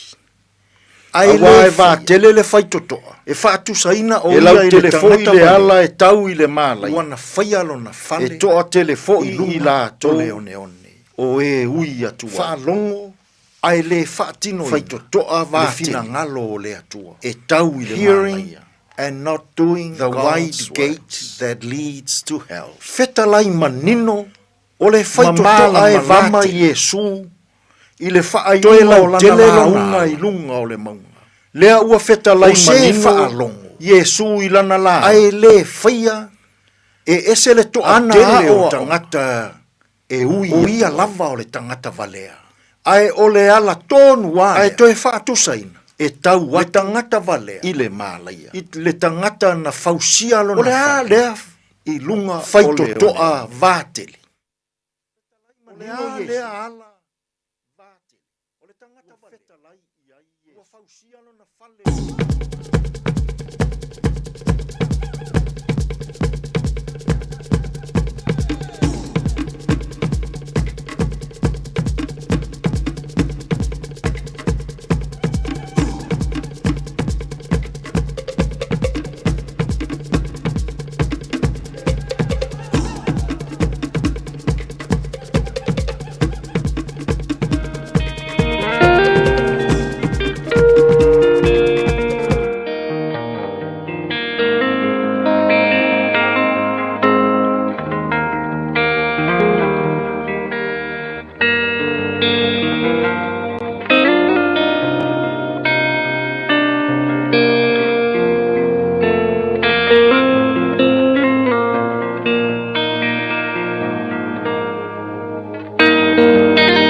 Tau mō le aso.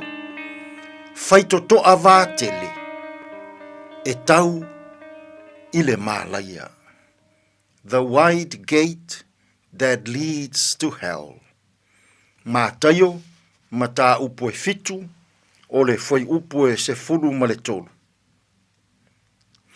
Ia outo ulu atu i le whaitotoa vāpiapi. Awa e vātele le whaitotoa. E lau telefoi le ala e tau i le mālaia. E toa telefoi i la tou o e ui atu ai. Whaito toa vātele e tau i le mālaia. The wide gate that leads to hell. O le faito toa e vātele. Toe lau tele lo na ala. Lea ua feta lai manino Yesu ilana launga. E ese le toa tele o tangata e ui atu ai. Ai o le ala tonu alea e tau watu i le mālaia. O le a lea faito toa vātele. O le a lea ala vātele. Ua feta lai i ai Yesu. E whātatau le feta lai ngā Yesu. I le tangata e le o ola. I le o langa mo o mia. E tatau o na ola ai le tangata. Ua i totonu o le mālo le atua. E pei o ana o onga tūsao. Mō le tangata. Ina ia ola ai i aso taitasi. O le launga Yesu i lungo le maunga. E pei o na au maia e mātaio.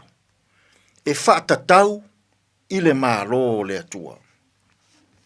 O le whaito toa vātele. Ma le ala lautele. O le tangata lea. O lo ola i se o langa whaamāua lunga. O le tangata e palapalalo na loto i le au tilo atu i mea le lei o lo whaia e le isi tangata. O le tangata fau leanga i le isi tangata. O le tangata whaatupu māsenga i le vā oso, i le vā o tangata. O le tangata ola tusi lima ma wha masino sino atu, ma tua i atu leanga i isi tangata. O le tangata e ola tau i masui. O nisi nā o i tū a inga whaito toa vātele. Maala lautele. Ua fia tangata. E ui ai i nei aso. O whaito toa vātele na. Maala laute tele na. Ua toa tele tangata Samoa. E fia e ui ai. A o le whaala velavi. Fai mai Yesu, o le ala tonu ale na, e tau atu i le mālaia. Samoa e le anga le faito toa vātele, ma le ala lautele. I to tonu o lau fai ngā mālo, i to tonu o lau nuu, i to tonu o lau e kālesia, ma to tonu o lau ainga. O le o langa le na, e mana o Yesu, aua lava ne i o tātou wolaina, i aso taitasi o le nei o langa. E mana o Yesu, aua lava Samoa, e te fiafia, e ui i le faito toa vātele, ma le ala lautele. E toa tele tangata ua fiafia. E whaatino le ola whaamāwalunga. Le ola tau i masui. Le ola tau whaasausili. Le ola tau whaaleanga. Ma le ola whaatupu māsenga. I le vā maisi tangata. Samoa ai a pe a sei e ui ia i le nei aso. I le whaito toa vā piapi. Ma le ala lauititi, awa o le ala le na, e tau watu i le mālo o le atua. Tātou te tāru. Whawhetai tele le atua, ua e aoa o mai i mātou, o le whaito toa vātele, ma le ala lautele, e tau watu i le mālaia. Aoa o mai i mātou, awa lava le ola whaamaualunga. Aua lava le ola tau masui. Aua lava le ola whaatupu ma senga i totonu o ainga. Fesoasoani mai alo wanganga i a mātou fe au mga luenga o le nei aso. E tonu malele iai mea uma. Lo lav suafa Yesu lo mātou alii ma lo mātou whaola. Ua mātou tatalo atua i nei. Amene.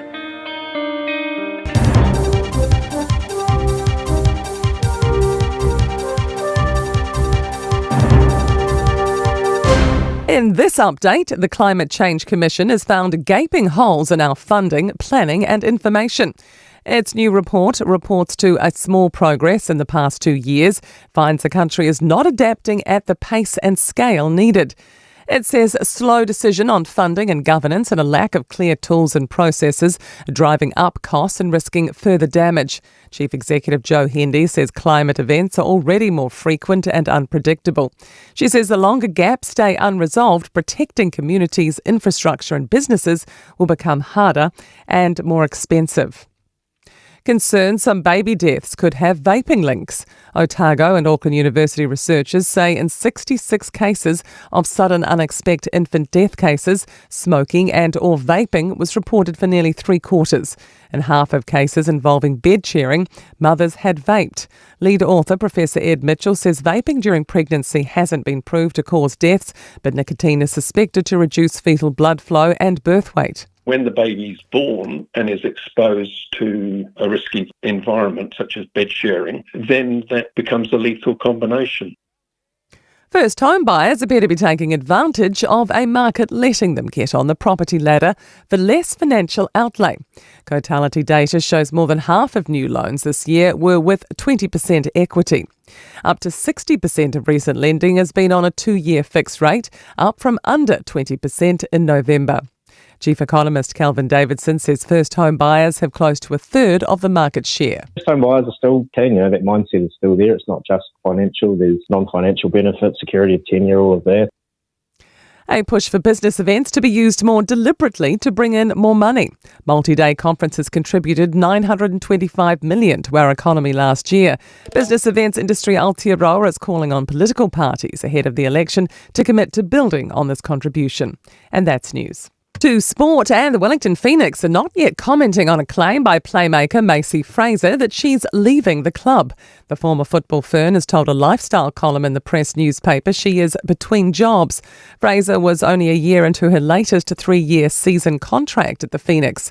Meanwhile, Wellington have signed decorated Australian midfielder Tamila Yallop for the upcoming A-League women's campaign. A dual code international admits picking Scott Robertson to be head coach of an NRL team is a left field choice. The former All Blacks and Crusaders coach has been offered a 4-year deal to take charge of the Southern Orcas should the team be added to the comp in 2029. Former All Black and Kiwi player Frano Bodica says Robertson will need a strong group around him with plenty of league knowledge. And that's sport. I'm Wendy Petrie. A e fia I lope ono lo fia lo fale I lo longa. Si aki lo fanua I le Auckland Flood Viewer a le Auckland Council. I lunga o upenga ta whailangi. Si aki lo toa tusi pele ono a fia ngō fia lo mauta I lo longa. Talanoa I lo ainga I me whai pe ama mawhati munga. Wha mama te wo tua maota. Tātou te le pōlea le tau. Ai mawhai ona tātou sa uni mo fisuia I ngō winga le tau. O lo sa onga le mu I taimi o lo longa mamafa. O lo o yo lava lima. Tasilima Ivatolu Amo Radio Samoa.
Eo e fitu minuto tene le tula tasi pele whafonga mai.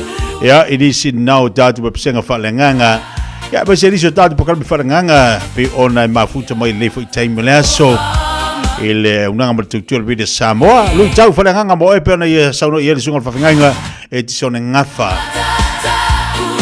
Ora to tele fo ila tolo mafuta mai tono la whawhenga luenga. Nau to tali watu le matari o lanto ngā luenga. Ie niso ila tolo nau manaba. Ia e batu ale upo le tua mo tātou. Ta ua yo le fiong pa ia le tua le suri o tātou vai ma le mamlama o tātou wala wha malasi au. Tātou fo launga, tātou te pese, ma tātou vii, ma tātou whaaftaia. Le lofa ma le anga le leio le tua. E hale lana tau singa ia te tātou. Paise lana wha malolom. Sa iri le li le pongi, sa iri le li I turi vai. Iri te talo, ma tātou whaatonga I le tua. So sani mai ia te tātou. Ia, malu minuto te nei ia leitu lai tasi. Malu lapa le mafuta mai. Malu whana le sai. Pai le mua o tau te mga luenga. Pe ona whengai ma le malu le tātou wātu doo. Mai le tātou Fiafia lea tātou taliwatu le launanga ma tau tua le tātou omeka kas. E launanga ma tau tua le sunga tau sia. Tau tuaina le tātou wātu doo. Tau tua na ma o whaisi maruru. E kau ma ingi ma le maruru. Le fu wa makan kau fa longo aku wa makan kau koe kau ma ingi mai le fia ia o te fa vai e te loa me tona fai leo la e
Samoa isa utau mawhainga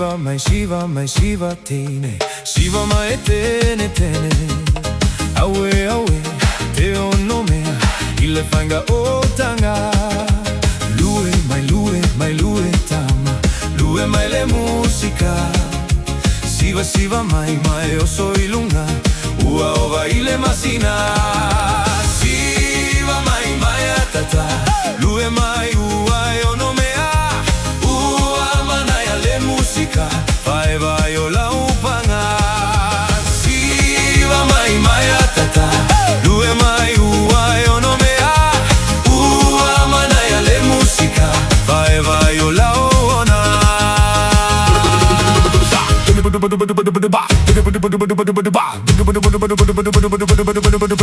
Lalo mai tene Lalo mai tene sese Awe awe Ua male Manaya loa fufele fele Fatu pati faatau pati mai tama Faatau pati oso iluna Awe awe Ua manaya Vai mawa oe mama Siva mai mai atata Lue mai ua ono mea Ua manaya le musika Vai vai o la upanga Siva mai mai atata Lue mai ua ono mea Ua manaya le musika Vai vai o la ona Siva aka Lewa se bali bal tebele wati se mol 5 minuto tene le tu lai tasi le tau tua mal nanga de radio Samoa se football mai tolu ambo. Ola to tali mai di so tatu fa fianga ola no le fat mai le sunga le polo le tatu nanga mal tau tua tatu o meka cancel ne fo ya oli. Tala fo tangsia malo no sai mai malo fo ile pale tu manga luenga ya lo tatu ila so ruol nei. Ya. Le nganga fiti ala nganga fa mo lalo e fatalo fa e la sunga tia.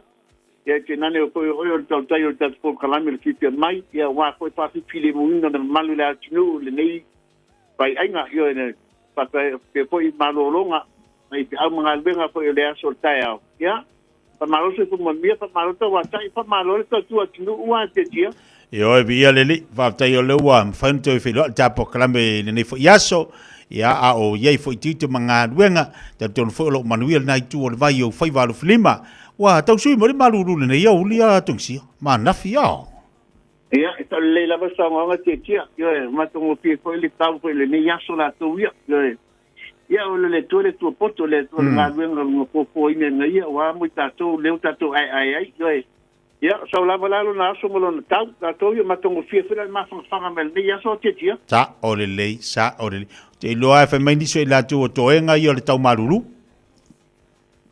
ya kalsi ya wala ba fele malulu la ko ya le la ko ni ba ni yo a te no ta tu le aso mo le aso te shiro ki pele malulu ia asa wa usu maltaia o tabale ya e vidi la lo fa malamo te fa malulu yo e tu le pe wole ile lo te tino foi tu lo fa tonga sambo pele le malulu ona wa masani masani ko le va be usu le taia la to me tu danga papel ya wa la vol to sai dingo se mandio le ainga la to ia ta momole to anga e fenga luenga mole to anga e fenga luenga ma taimi na usu e va veao a tele na amate li ono fitu ya usu le tasi le va veao ia ga kan luenga tanga na to ia yo ai le fa pe maka u le iva ai usu o ta le tasi va veao le ai luenga le tala fo ile mo to ole wa fitau i tino mal malulu wa masangi fo ile malulu wa fa pe o ene fa na uni ni sile wa Fiafia le malulu ai wa lo foi tau sanga na to ile o lang ya o le ko ni sile la ko ia ya pe tu langa na to ai le ai o tong sian pa ha Samoa ya tong sian pa na me Samoa yo ya wia inga fa nga ile milo mo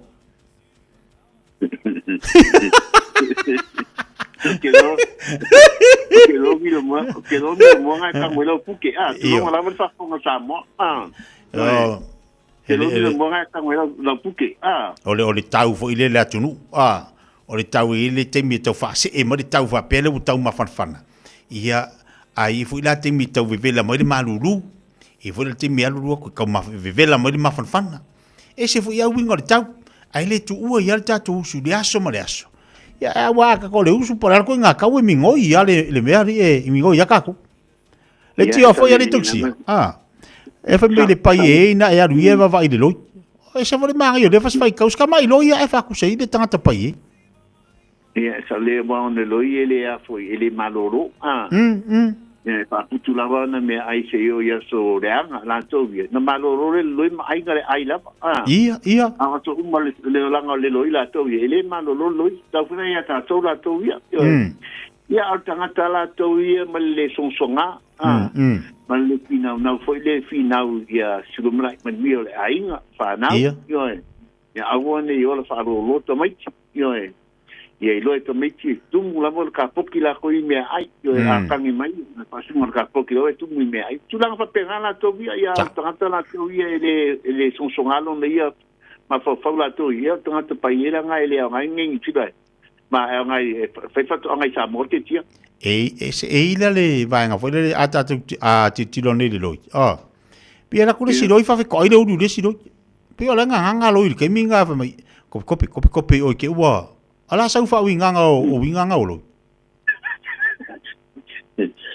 Ngai la kule si soangi si loi. So soangi. Kong wala. Na kule le loi fifinge. Ya ngalu le tuli mai le si fifinge so soangi ya keia. Okay la. O lo fa pe wi fe ka wi lo i va mai kopi le yang si le fa le ko o i malang fanga.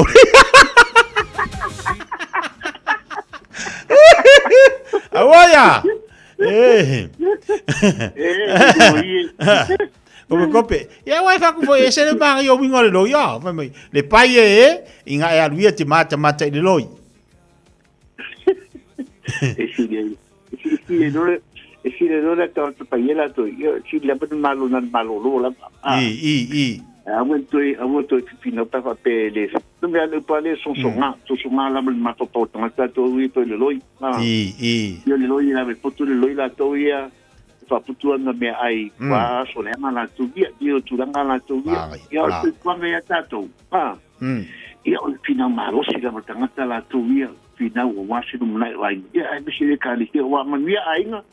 Man mi foi ka le sia ke tia. Fa pe fe ko ai si do, ma si do fa pe ka le si do. Va venga la po asunga. An ka fe ka ngi foi. Fica mo tu danga nga. Va pere loi. Va venga la po an ka fe ka ngi foi ya. Va pe si do. Ma ka ko ngi le ka la fora fa nga. Ya ko na me loi. Bola me venga sola. Ia. Ale loi poto la to ia. To anga ia la to nga dun sa ilme ai la to ia. Ya ale a foi ale loi foi le fa parpala. Ya, ai talafu ia tu dunga sola ia so le me ngo foi. Olo le kalafu. Yo le talafu. Olo le kalafu le loi nga. Ai le fa pinga visio man, le fa pinga sio man sio ai foi yo. Fonga mua. Mua la treto anga fonga mua e ngalue. Ala ka mo boy fa fonga lu.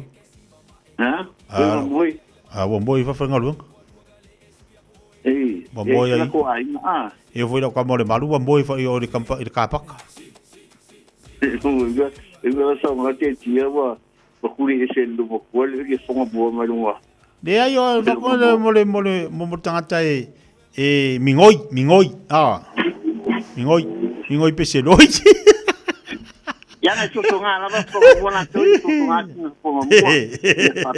Pape ko sunga pape vola tionga ya le mad. E songa le mad lo fo ma ile mad. Ya. Ka man ka foi songa, no ke o fo mai. Ai sa. Mon mana ia fa ngat tu space tina fe fo mai.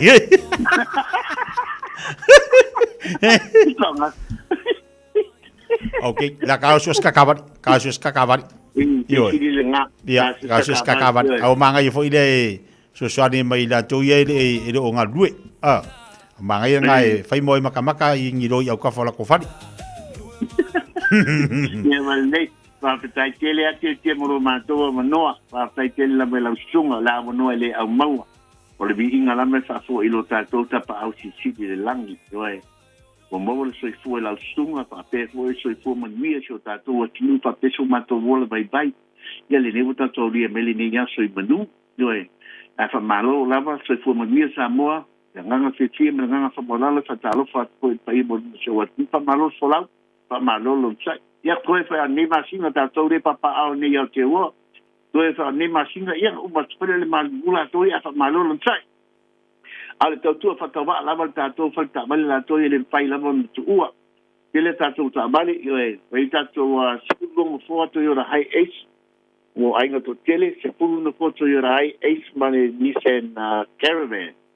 Tātou whasolo melea tātou minivans, ko Frank Bensia Fiololo, tai fitu man tai balu no who, e moana i le Toyota Bellfire, ma Toyota Alpha, pape for Nissan Serena, e tinane po i le Mazda PT50, the Mazda Fiante, o tato piki apula, po tato youth, Mazda PT50, le Toyota Hilux, pape fo i le Nissan Navara, o tato po Rangers manatua, e specialize al tato tautua, li fatingonga, ma faforinga o ta bale masui o na foringa, specialize on customizing o ta bale, pipa o la po, li fidunga o ta bale, tulanga pa pengato se mela betingalo yei, e mawhaina whaakino e tātou tautua. E te nane tuta solo mai tātou SUV la po e tātou CX-5, sorry, CX-8, CX-9, o le Toyota Highlander, pa apea le tātou Holden Acadia, e o na poi o tātou fitu no fōra po le tono tātou lotua. Yes, ia pa solo mai le tātou kai lima no fōra tātou SUV ke loro. Ia matawale la ike, haipu I kāta pe puta mai le kise pe lau pipiringa. Awani nalo Samoa I mua lama pa sotong si e tio e meta finance, pa amala malama le leime I e multinome e mala malama so wat nu. Ai le fai alo fai unga. E fai le tau sanga, pe fa wau na fai se tau sanga. E nise tulanga, ia awani pangaloina. Ia le tu ngau lama tato tolu tau sanga, e mato ke ba ai e ilo sa, ia e tolu tau sanga le tolu tau sanga mo mola kongkarache. Le stala I mātou lo sa, e o tolu tau sanga e whaifua, pa pe fo servicing na la tāpale, whaifua servicing na la tāpale, pa pe fo whainga le wahona piti sa tāpale, e whaifua fo, ngā tau selo na ia inga, o wal temi tongi, o se tūpere temi le wa sa ile koe ingi pāta tāpale, fo ele pe servicing, pa whairo ne piti sa e whaio, me whaio pau, me io ka o wear and tear pāta, pau tāpale, o ai fo I o brakes, o matawila, wiper plates, we tulanga me foi whanga o ias uma, ioe. A leanga la tulanga, ia e tele alu foi la tele whatau mai. I okai mako le mako discount price, ioe, tulanga ia. Tolanga le kwasi tongi, oe, ale leipa, ia kui le leipa. Le se stenga le ngā tau tua tato whaltaban, ostam pētou si epsto sani mo e Samoa. Mana tua, now, radio listeners, sa al tato radio Samoa, ta sima tolu amo, te o banga ngā le college pai tato promotion lea. O nisi tulanga I te fiesketia, ia, le ran whanga so solo tātou witferoti, a wheli sarata a laso ke tābale lua whele witferoti o tātou piki ap. Mana tua e inga whāti tōra tātou patalaunga whāpis nisi. O nisi tulanga tūnanga mai sa mosu mai matala mai au, I le lua salau Cavendish Drive, lua salau Cavendish Drive I nei papatoe I manukau, pe mwhaiwhai nai wala aumana tātou landline, o iwa lua fitu lima balu tasilua, o iwa lua fitu lima balu tasilua, ala te poni ta mea ai o lua tasi, pāpitu ono lima whātasi, o lua tasi, pāpitu ono lima whātasi. Ia manio pai wala te lima nei asa, man nei bai aso ato te tia. O mwia le tua mo te nei, pato pāwha tu koe tu e leuso te tia. So I foi a taksia, le lei, o lua tasi, whāpitu ono lima whātasi, o lua tasi, whāpitu ono lima whātasi. O le telefoni na sunga tungsia te walau iai, ia ona e sa walwari atu rola ia lea I le tuatusi, o le lua se lau Cavendish Drive na I manukau, I whafsanga I tōnu lawa mara McDonald, mara tātu pamula ia le mobili, o na olo ia le tēlo tāwale le sunga toksia, whaise lua tala, talanoa, whātumu le pepa, whātumu le foam, ia na e talanoa a keiroa oi, o le tāua I o vaenga I whamanatu mai mo tātou, ai le ngata fo I lea, ai te le isainginga le pepa, tau ona e fesili, vai, awana I vavera foi tau, e rango kako, e raku lo wa whai mai, e lua o keima, lua ka avari, ngā lua I mani mea lofa, nga saudola ia lea, saudola ia lea, pa e lua o kera ka avari, ai te tau ona e whai tau, a wiri iri le lei, I vaenga o lo sautu tonu o le pepa, po le fomu, ai ai la se me te loa la il o to ye lo mam la mo si le fia fisili atungsia fisili ma fisili so se tasi kangole fa awange I mukalo fisili ya ngai vai le ye e alo lua ke fa ia vanga le ya ina ia fa le tonu le tavale ale te la tu la te do le mera tonu fai da e mam lama ai lo le uman fa le tavale fa le tonu tavale ke ko fa ka vale fa me fa ka vale ka ko luai o lai o te I fai tawina ia le pepa po le form ia inga ma vaenga e anga ia le tavale ioi taua la lumamla ma so se au nanga ma so se company e te halu ia fai se vaenga moe ia po moenga ngofoa ioi ava pea boato telo tatu e fa nga mai le wins e fa tawaini si oloa ia la fa mai langa wari ori wins a mela ku pe fa ka yo ngofoa ava ina e le ko kongi ai ke wa la ku ya lo ko kongi pe la ku fo ira ping fiki wa kipi ko le wins a ava mai poi ka vai nga fa pe ngi fo le kongi ale wo kipi ka ko se fu wa vai taua le fisili o ni se pe ka pang wa o le palang ele ka kai ilon mengil palang me ka o le amu ai ala nga fo e ala ono tato e mafu ai ono tato le fisili ai a kongi ku ape pa wa le mea o marima o mamaka fai kanga o le mea ke mama fia momori atu a ia mama lamba le mea e tau momori atu ai ina ia fai ngofi ai mama lamba la e te sau fia for the fali ai a ofu ilana te ua la tua la kulu ko mo kipi ko singa vaenga pe se me fali tonu ia la ke ngofo mama mai ai lo la kipi ko le vaenga lo ko kongi mai boy boy ngora ko le ya fa me ngofo fa me le kongi ai e ko kongi kai duas fukala fa bole mo le vai asu e kai duas fukala ole ma ko ya ngofo io foi lei tatu tavali ma re vai nga ia olo ia au na mata tu alum tam fa no tatu wat no pe sili ia ile tatu lava ngana e mala mai no le vai nga fa mana tu mo tatu e sia wonga e pare mari e sia wonga ska mai kinga fa ka walang ke po ale ke fa koi e nai toxin ma ngai yo le fina fo ile ta mali yo le fo i so e sa ile al me fo le wakup wo fo i ka ko kangaka wa ka mo fai fo e ave ese mai ia le fale ainga sia ka mai ke fa kuranga fale ainga oi longa fale i oi e ngai toxin ma tala no la wo i fo tatu tangata wo fo ka mo fai e ave ese mai ia la na fale ia ma le mela tu wa o le mana ia la o le fi naula le uso na ia sa ili la vale tangata tonu e patino i aile no fuanga lea o lo fa ata wailan ke po amala vai salo yo alu sa o le kangaka e mo lunga le puli le tangata e ngafa ma le vaenga la e le alu kangaka la ku kau luma e le alu kangaka le so kwai e alu sa o le tangata e mari tari mana ia mo tangata fi na ai wa ma fu fo inga kam foi fa mai si uso ia o ka ko kangaka fo ta tu ale sa munta ka ko e ki runga e o ki au kafa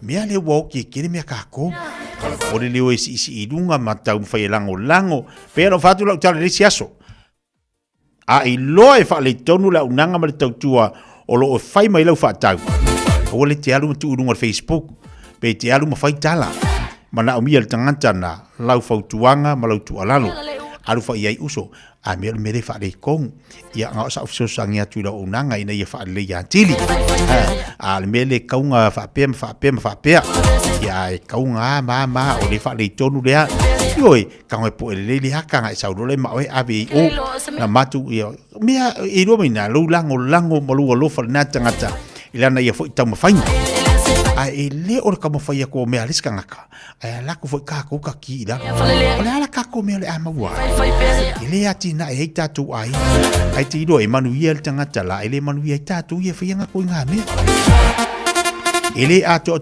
uma unanga e ia le sasi e ia le lape o le tautua ai o le nalape e ta ua le tu alalu malau alu yo ftf so sani ai wai le fa pela aka ko fa le kongo mai mo au la wa ala au sainga la lea a ka ko wole fa ka minka ko mo pun ka ko pu ala sainga fa I fa inga la sainga ka ko mai la ia ka ko ku o fa ile le sainga ava ko pu ya le ai al mai andini a kan ni nga wale mama la maka ko kala sainga e kera ku malu pu ko fa fo ya ku wa fa ai al mai mo sai ala ke va ko sainga sainga kon pu ai ma kwale nga kere ale ai ko lolo le makarsin amar sainga ora ia ngoni o ko ni kana o la ver kala sainga ai bo ma o passear vai ko pu ai le bale que vale ai o sainga pa pena foi la tatou ta ua lo wari o so sanilista ngata va tu isi tu alalo ia mal mete una fai ia mata un fai tatu si lunga ia au nanga mata tu tatu tangata ai lo leo ka ko ka ki au ka fa pe ki ngol pai pa fare si lunga o masau ia va ko de fale kong ia ko ki au ka fa ko fa ko ilalo o ma kwa ma ka ki ka ko ki pai pa me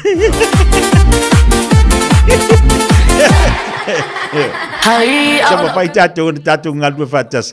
Pa so sali le tas io ale o langan ngi kako oka ile kai ku o se malo ya kako o le mele kako ile pa ni mimika yatis ai fa malo fina au te pena fa tu tala lisiasu awon imuta lo wala fina utala tangata I lo tala tangata awon imuta lo fina wa oya mal malu lo ainga Tapi lewat jelo jelo 10 menit chalo le chul nai lua. Especial tu sunga jolo manave mi siru kisua. Atau tuana nai tatu fanau. Lewa tu la te foi na tu ola onga.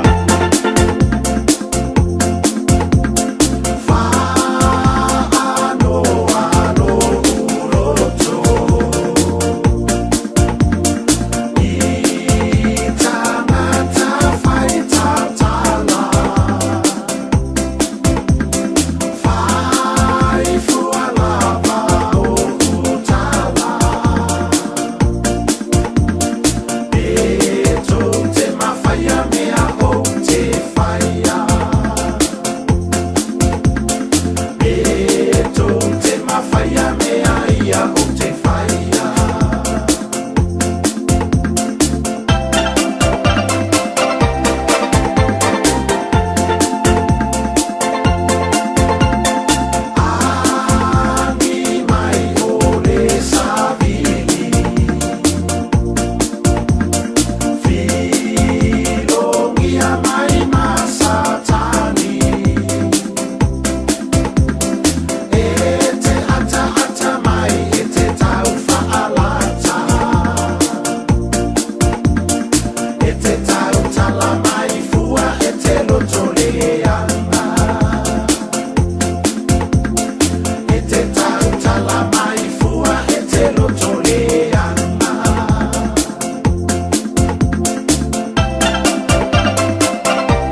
i the radio kasi lima i vakolu amo.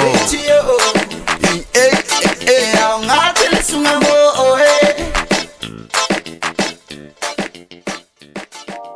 O fia tu whātas iona no ngā tupe uma.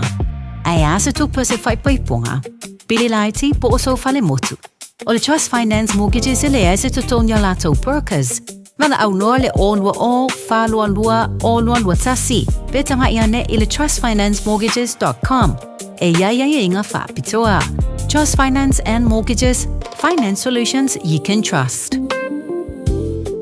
Le Shine Dental. Susu mai i le lātou whalefou. O te le ma matango fie. Il whaia fōle siaki au oloa whaapele ni whawhampi e tasi. Moe wale stella mai o fau mai i le Shine Dental i le nao le 5 selau i waiva tāla. Whaia fua quotes mo le wins ma le ACC. Patasi ai ma le whaifua o tong fitinga. Moe sful waluto sanga ngai lalo. Le Shine Dental. Hawhia mai loa i le 5 Great South Road Manukahu. Telefoni 255 255 Shine Dental, your smile, our passion. E ia inga whapito. O e tau sa ili sino fuanga le leima saonga le mu, a wale tau singa ma le au tau wina o lautama. Ua mawawa noa i la esi, a le Our Kids Early Learning Centers i au kilani sauti. O le Our Kids, e whaavai anga nu o le Pasifika, o se si o manga e sefe mo le whanau. O lo lātou sa ilia fo ini whai aonga Pasifika, mo lātou whale aonga i au kilani i saute, ma Wellingtone. Mo le lesi tala ino lautama, po se talu sanga i senga luenga. Whafso tai, Our Kids, i le ovalu se lau, 2 whātolu fitu. Ovalu se lau, 2 whātolu fitu.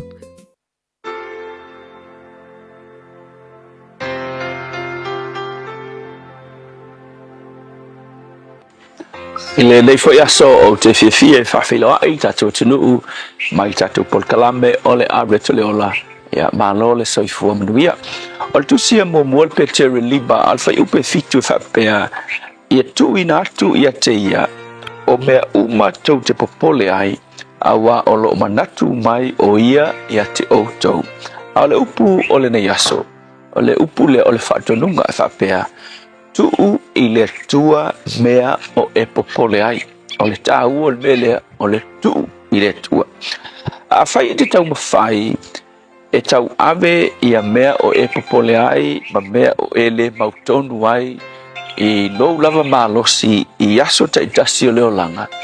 Ma tu awhai tau lava i la fionga pa ia le tua e fōringa mai o se whai longa e loa ai e te whaamawalunga i lo whaalangolango o e lava ia ti oe me fo i le whapertani o le self-reliance ua e whaalangolango a oe ia ti oe ma e manatu i fo e mawhai e lo malosi ma lo i loa ona so ia whaafita uli ia ma mea ia e te popole ai a wae vai whai upe onolo ia il fautuanga whapea ia whaamawalalo o tau i laloifo o lona ao malos o lona winga o lo whaamawalalo o lo wiloa lea ona e tangi atu i le tua e fesoso ni mai wa eisi tangata ua popole matua tu vale fe mea i le olanga ai le kai manga e whaalangolango ma trust i le tua ia e fesoso ni mai o nisi foi taimi ua tatu manatu ifo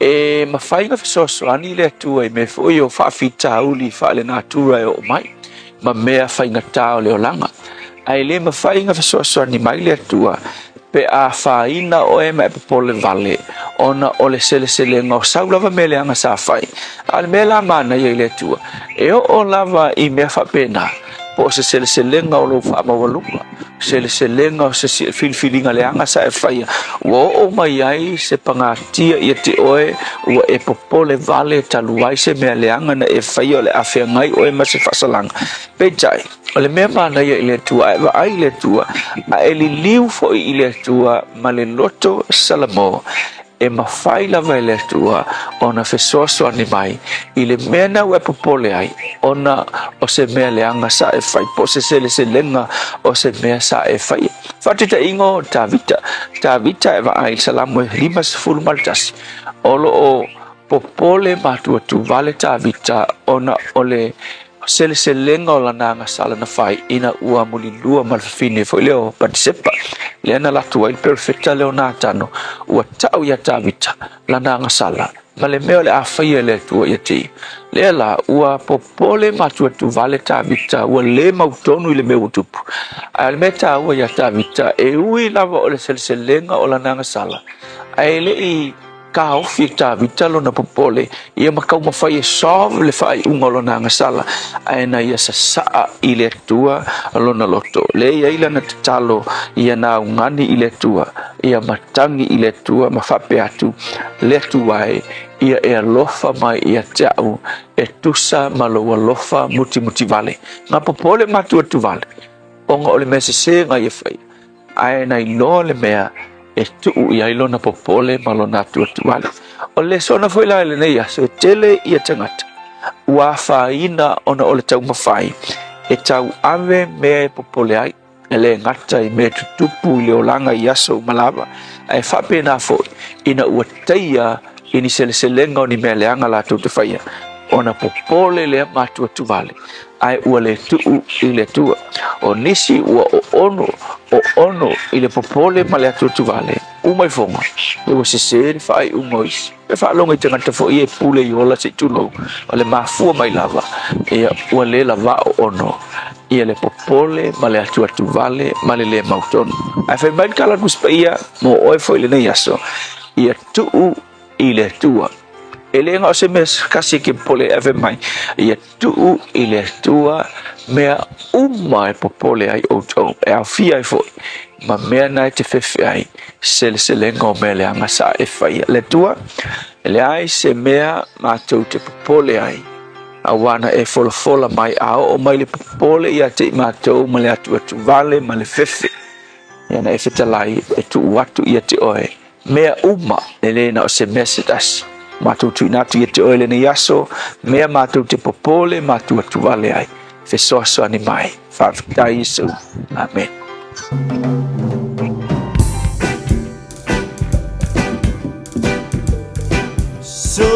so ia le popole awa lava matu toy na me waya so ia le popole awa lava matoy na me waya so ia le popole awa lava matoy na me waya la male chayao sangi mai manu pelele la talo foi ese wato foi nala mana utangata sei mala tu le talo leli poa imai me ai tau mole aso so ia le popole awa lava matoy na me waya so ia le popole awa lava matoy na me waya opine sunema le ana fe ia le profeta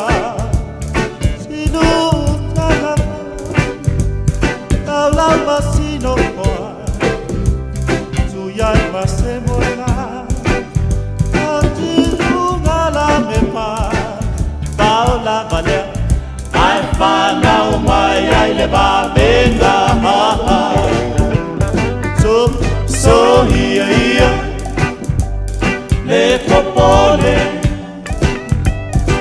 awa lava matoy na me waya so ia le popole awa lava matoy na me waya so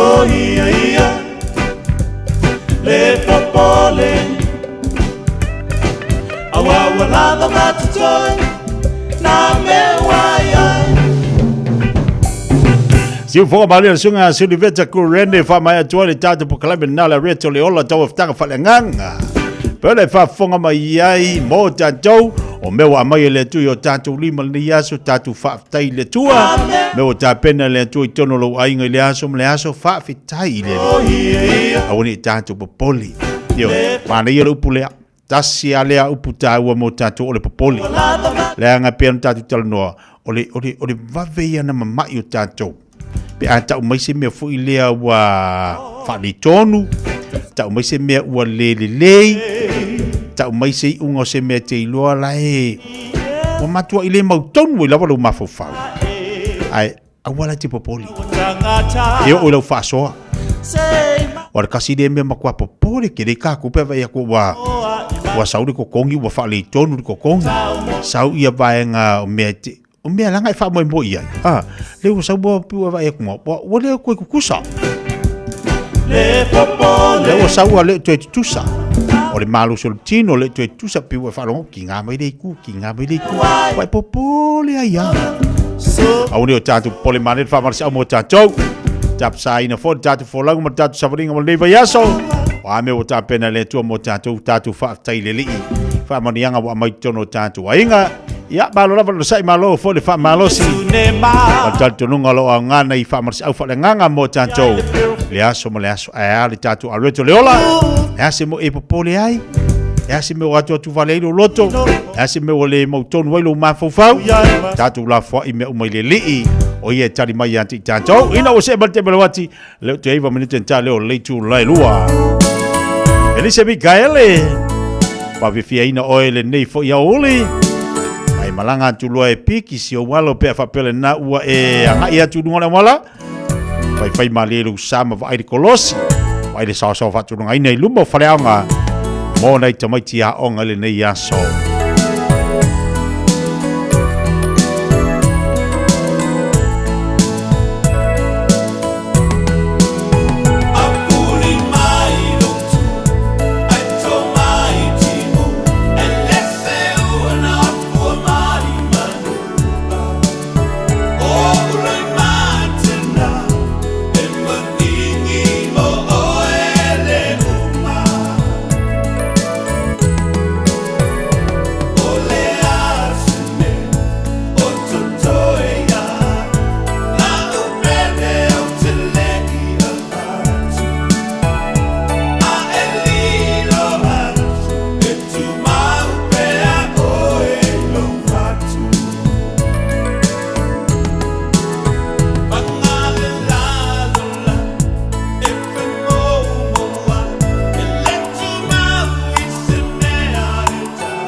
Fiafia Mai Felice Mikaele.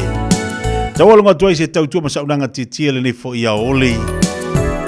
Leo tapena mai le to fai afonga mo se manu Francis ane fa wau di tatu tautua se pa ifo istemi le Fiafia na nei tatu filo le aso tayao le lofo mo le anga le lei o tatu tapa usi langi te ta ia to ele tuolo to se fu maso bola vai ia na tatu to mafuta fo ilia fa wau tatu vai vanga pe na maseni ai tatu ia ai fa malo fa te tele Samoa le atu pele te le ina fo le tautua mo langa titia mo proclamer Fiafia Mai le yaso pe ona tatu mafuta iai I lunga le tautua le Radio Samoa. Pāwhatai whaine tatu ainga I Samoa, le mawhata wale tasi o le tesi ma le tasi whamo.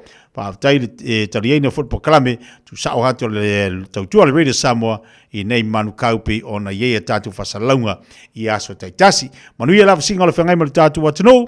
Manu ia whata tapo inga nei ta mamtina matue mo te malawa. Maise la whenga luenga tofi le tua, tatu whilo le aso atai au soifua. Mai manu ia. Talo wa Samoa. Wa ule nei o kas futialo, a wale sui ale ngila wa ule kio. A eva mai ina se fudu lima iwa kolu. Amo, Radio Samoa, bevela a. O e tau sa ili sino fuanga le leima saonga le mu, a wale tau singa ma le au tau wina o lautama. Ua mawawa noa ila la esi, ale Our Kids Early Learning Centers I au kilani saute. O le Our Kids, e whaavai anga nu o le Pasifika, o se si o manga e sefe mo le whanau. O lo lātou sa ilia fo ini whai aonga Pasifika, mo lātou whale aonga I au kilani I saute, ma Wellington. Mo le lesi tala ino lautama, po se talu sanga I senga luenga. Pafso tai, Our Kids, ili ovalu se lau, luono lima whātoru fitu. Ovalu se lau, luono lima whātoru fitu. O tau sa ili se sa mo lo ainga, po tau sa ili sa masini tutua pe o le Hilux ma le Ford Ranger. O leo au nanga ale kaseti e whaafai mo fie mea uma. E te alu malau ta avale, ua e malie atua toa. Talia le te tongi vaiaso, lua vaiaso, pe maasina foi. Tu atoa lo whaatua tuanga I le kaseti, te tala fitu aso, tu atu si fitu tasi, East Tamaki Road, Papatoe Toi. Telefoni lua fitu fitu, ono fitu lima fitu. Lua fitu fitu, ono fitu lima fitu. O e sauni malanga I Samoa. Maratua lolo mana rental solo o maua I so sei tu ai ngā taavale e talawhea ngai mau mana onga. E mawhaiura piki la taavale mai le malaiwa le le whale o lopo o whangalii. Whapelo tātou o fisa au tu I ala fua. Pe momoli atu fo I le whalitali malo o loo e wha mautu ai. Ai ngā